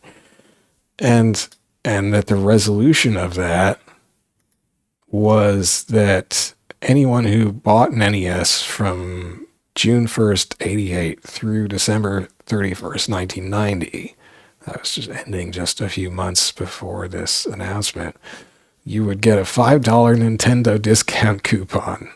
This was, how Nintendo was making up for being such a bully on the market, right? This was the slap on the wrist of Nintendo for, darn you, Nintendo, don't take advantage of your market dominance so much.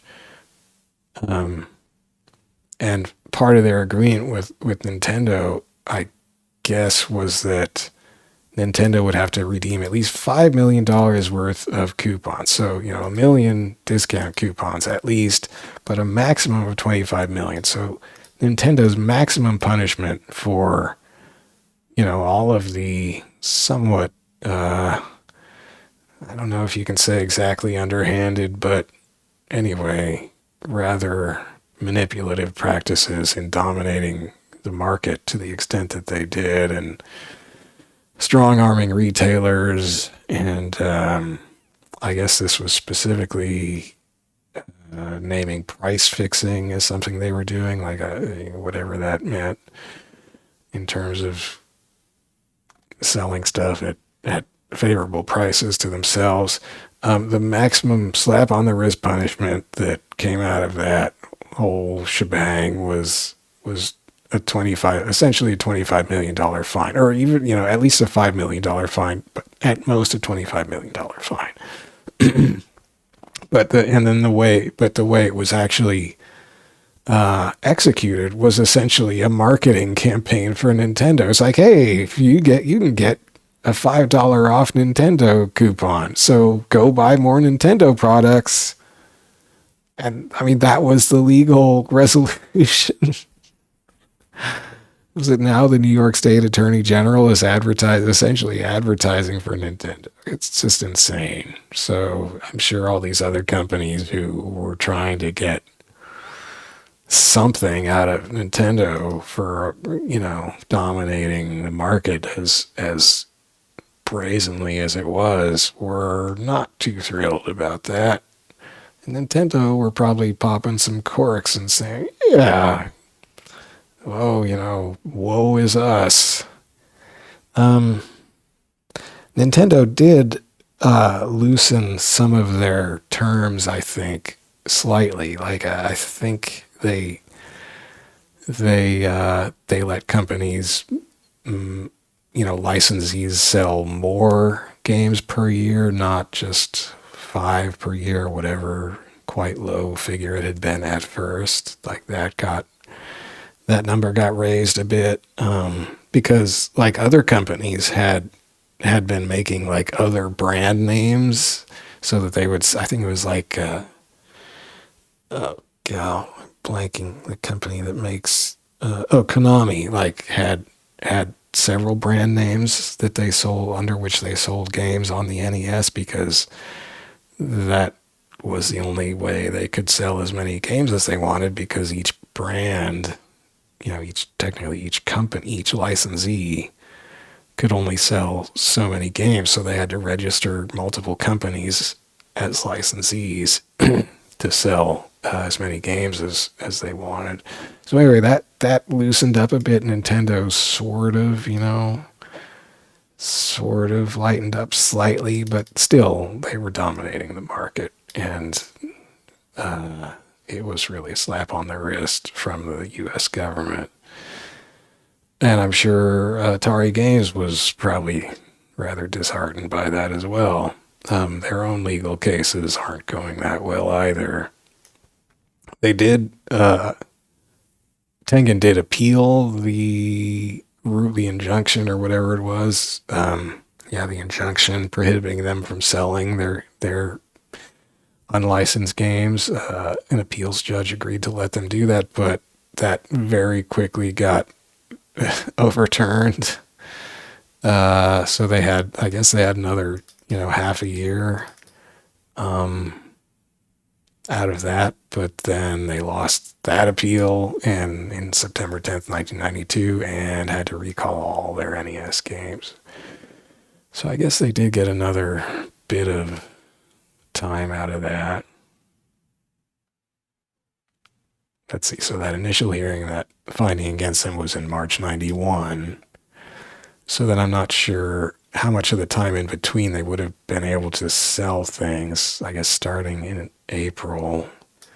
So yeah, maybe they had a little time in that was April 91 to September 92. So, maybe they had like a year and a half or so there to keep selling stuff. But again, well, maybe Nintendo, because of this whole, dog and pony show from the U.S. government. Maybe they were not doing quite as much strong arming of retailers after that, but at any rate, ultimately Tengen had to recall all their games anyway. Okay, so yeah, it was November 93 that Namco published their own version of Pac-Man. So that was a third version. So there was the licensed Tengen Pac-Man cartridge. Then very quickly after that, there was the unlicensed Tengen Pac-Man cartridge. And finally, years later, in 93, late 93, Namco, under their own brand as a licensee in North America, Namco Home Tech, they published the same darn game yet again, but now with the Namco Home Tech brand on it and the Nintendo stamp of approval once more for Pac-Man. The next spring, and I don't know how exactly what happened here, but Warner Brothers reacquired a controlling stake in Atari Games. I'm thinking maybe they got the 20% shares back from the Atari Games employees, because I didn't find that Namco had sold any of their 40%, but maybe they did. I'm not sure. But anyway, at any rate, Warner Brothers, who had 40%, now has, well, 51%. I don't know how much it was, but it's a controlling stake. And they consolidate Tengen, which was part of Atari Games, so they're now controlling Atari Games. They sort of pull that into this whole Time Warner Interactive thing that was going on. And it becomes this you can follow the Atari and Tengen names through various name changes and company changes, and it's all kind of fascinating. But like Atari ends up with Midway and all this. I mean, it's kind of crazy. Anyhow, so these are all just kind of wrapping up these things. So Tengen is basically gone. Yeah, I mean, they were finished anyway. They were dead in the water anyway. Once Nintendo just said we're going to run you into the ground. In June '94, they actually settled out of court the antitrust lawsuit that Atari Games had filed against Nintendo, and then the copyright and patent infringement suit that Nintendo had filed against Atari Games. Those had been consolidated in a settlement. I don't know if it was before that, but anyway, there was a settlement of those essentially together. And so I guess it was, I mean, maybe Atari just gave up. I don't know. I don't know why it came to a settlement, but essentially Atari paid up rather than sitting out these court battles. And I mean, it must have been obvious they were going to lose. Atari Games just paid Nintendo some money to settle the whole kerfluffle. And that was it. And Atari Games was no longer being run. Well, I think Nakajima was still technically the president of Atari Games. So, well, wait, no, it was sometime. Well, yeah, this was all a very short time period in '94. I mean, in March, WB reacquires the controlling stake.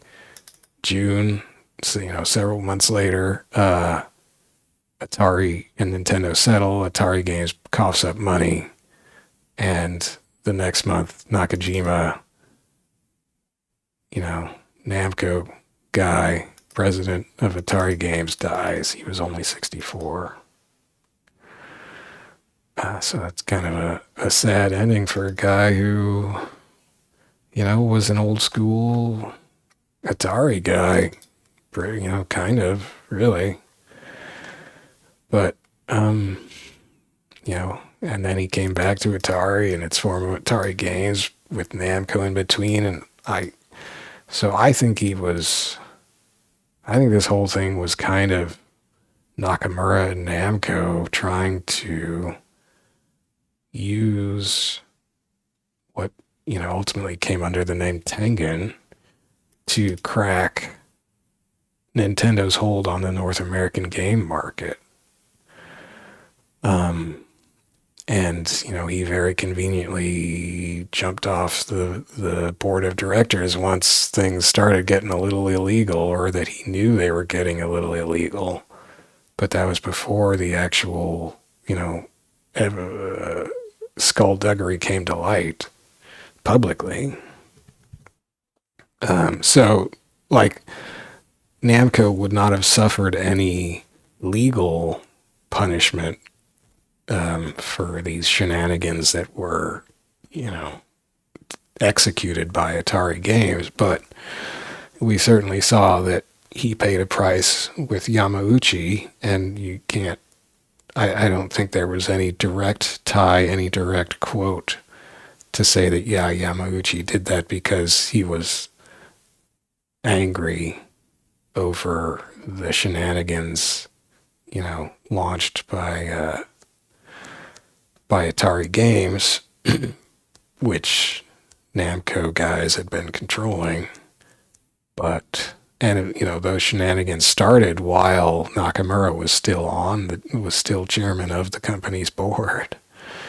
But certainly the honeymoon between Namco and Nintendo ended, as soon as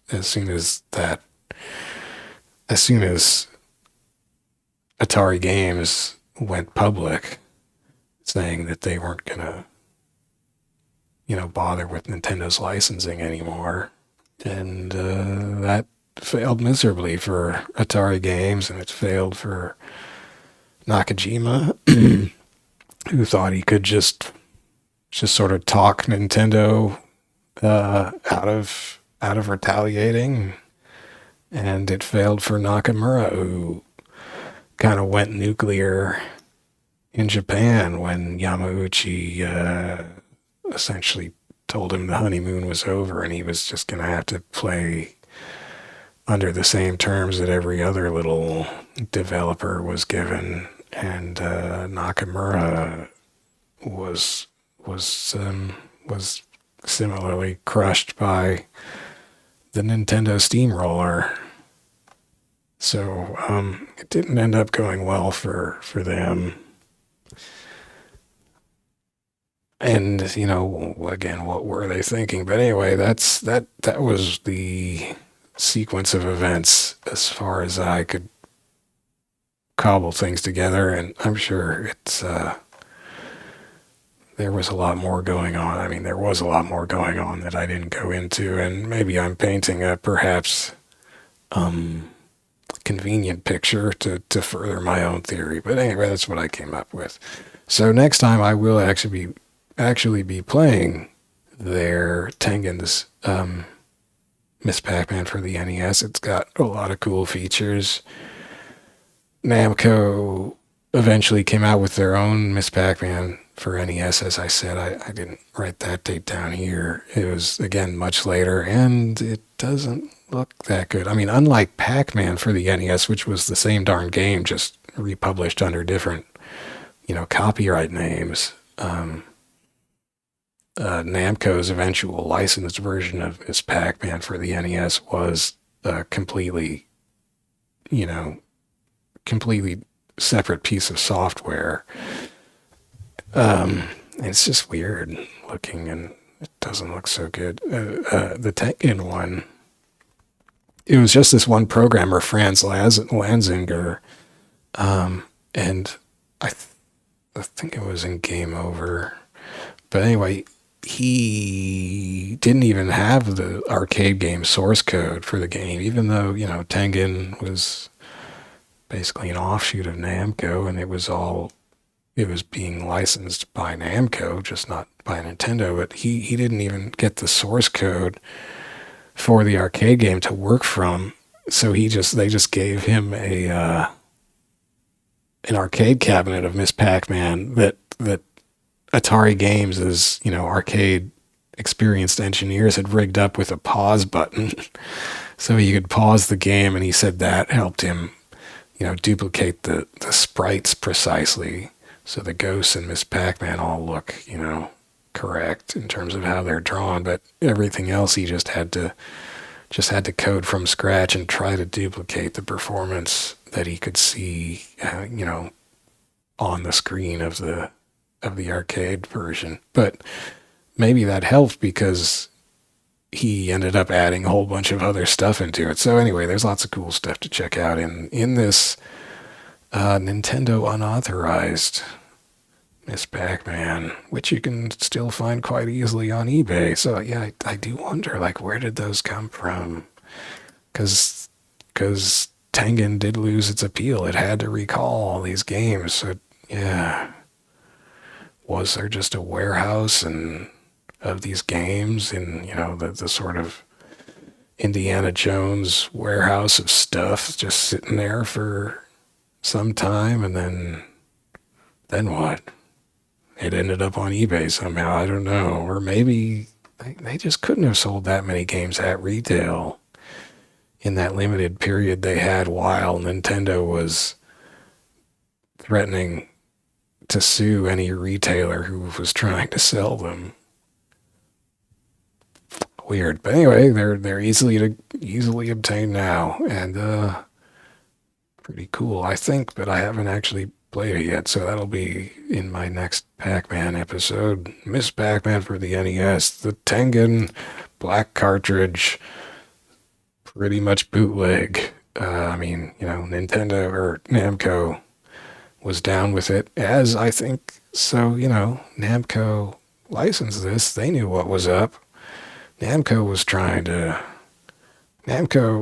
can't claim to have been innocent in all this. I mean, they were empowering Tengen to sell these unlicensed cartridges. So even if, Yamauchi had not suspected Nakamura of having like ordered this copyright theft and all this trying to break their chip, but he probably would have suspected that. But even if he hadn't, even if he would have granted Nakamura the benefit of the doubt there, he would have still seen that plainly Namco were a party to the sale of these unlicensed cartridges. I mean, so yeah, what was Nakamura thinking? What was Nakajima thinking? How did they think this would possibly succeed? But, they got schooled. But I guess what we get out of it was a pretty good version, a pretty weird version. I mean, there's all kinds of stuff in here there's whole sets of stages in this funky version of Miss Pac-Man for the NES that were not in the arcade version, that have not been in anything else before or since. There's a turbo feature that you can toggle on or off while playing if you want, or you can just set it to be on or off the whole time. There's all kinds. It's wild. So yeah, that's next. So I guess,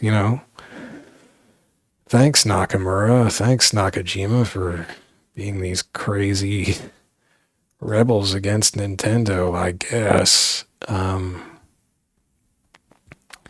It didn't work out so well for them at the time, and Nakajima died, at a relatively young age, and you just hope that it wasn't like disappointment or stress over this whole thing contributing to his death, but I don't know. But anyway, that's what happened, and now everybody knows that You don't. Nobody these days would try to mess with Nintendo like they tried to mess with Nintendo. So those wild cowboy rebel times are not likely to be seen again, not unless somehow Nintendo ever comes to look vulnerable again, I suppose. I mean, Yamauchi is no longer with us, but Nintendo still seems to have a pretty firm command over. I mean, they don't have the market sway over the entire market like they used to, but certainly they command a pretty firm following of a good chunk of the market, and they kind of command their own sort of flavor of the game market. You know, they've got this sort of family friendly brand thing going on that nobody else can really crack even to this day. But maybe if we all play NES Miss Pac-Man um, and put videos of it on YouTube, that will, that'll get Nintendo to be a little more competitive or nice. Or, no, it won't, but we can pretend. We'll be sticking it to the man and playing some of the lady. Anyway, thanks for listening to this ridiculous conspiracy theory of mine. I kind of had fun researching it and putting it together. The Game Over book, at least the Kindle version, seems to be like 500 pages or whatever passes for a page on the Kindle reader, and I only read a bit of it in gathering up all this information. So sometime I'll have to go read through that because I'm very interested in learning the whole history of Yamauchi and Nintendo's, beginnings as a game company and all that stuff. Anyway, cool book. And it took me down this interesting rabbit hole anyway, and now I've got my own crazy conspiracy theories to retail on YouTube. So thanks for listening. If you did listen to all that, you're a special, lovely person, and I thank you. I wouldn't tell you that you should go recount it to anybody else's gospel, but some interesting factoids that you can put together in a certain way to come to certain conclusions, and why not? It's kind of fun. Maybe don't go tell it to, I was going to say all your Nintendo loving friends, but they're not going to care. I mean, Nintendo came out the big winner in this, so Nintendo got the last laugh. Anyway, I'm going to go now. Thanks. Bye-bye. Next Pac episode, we'll be actually playing. So that I won't be just rambling and not playing. I will be rambling and playing. Okay, bye.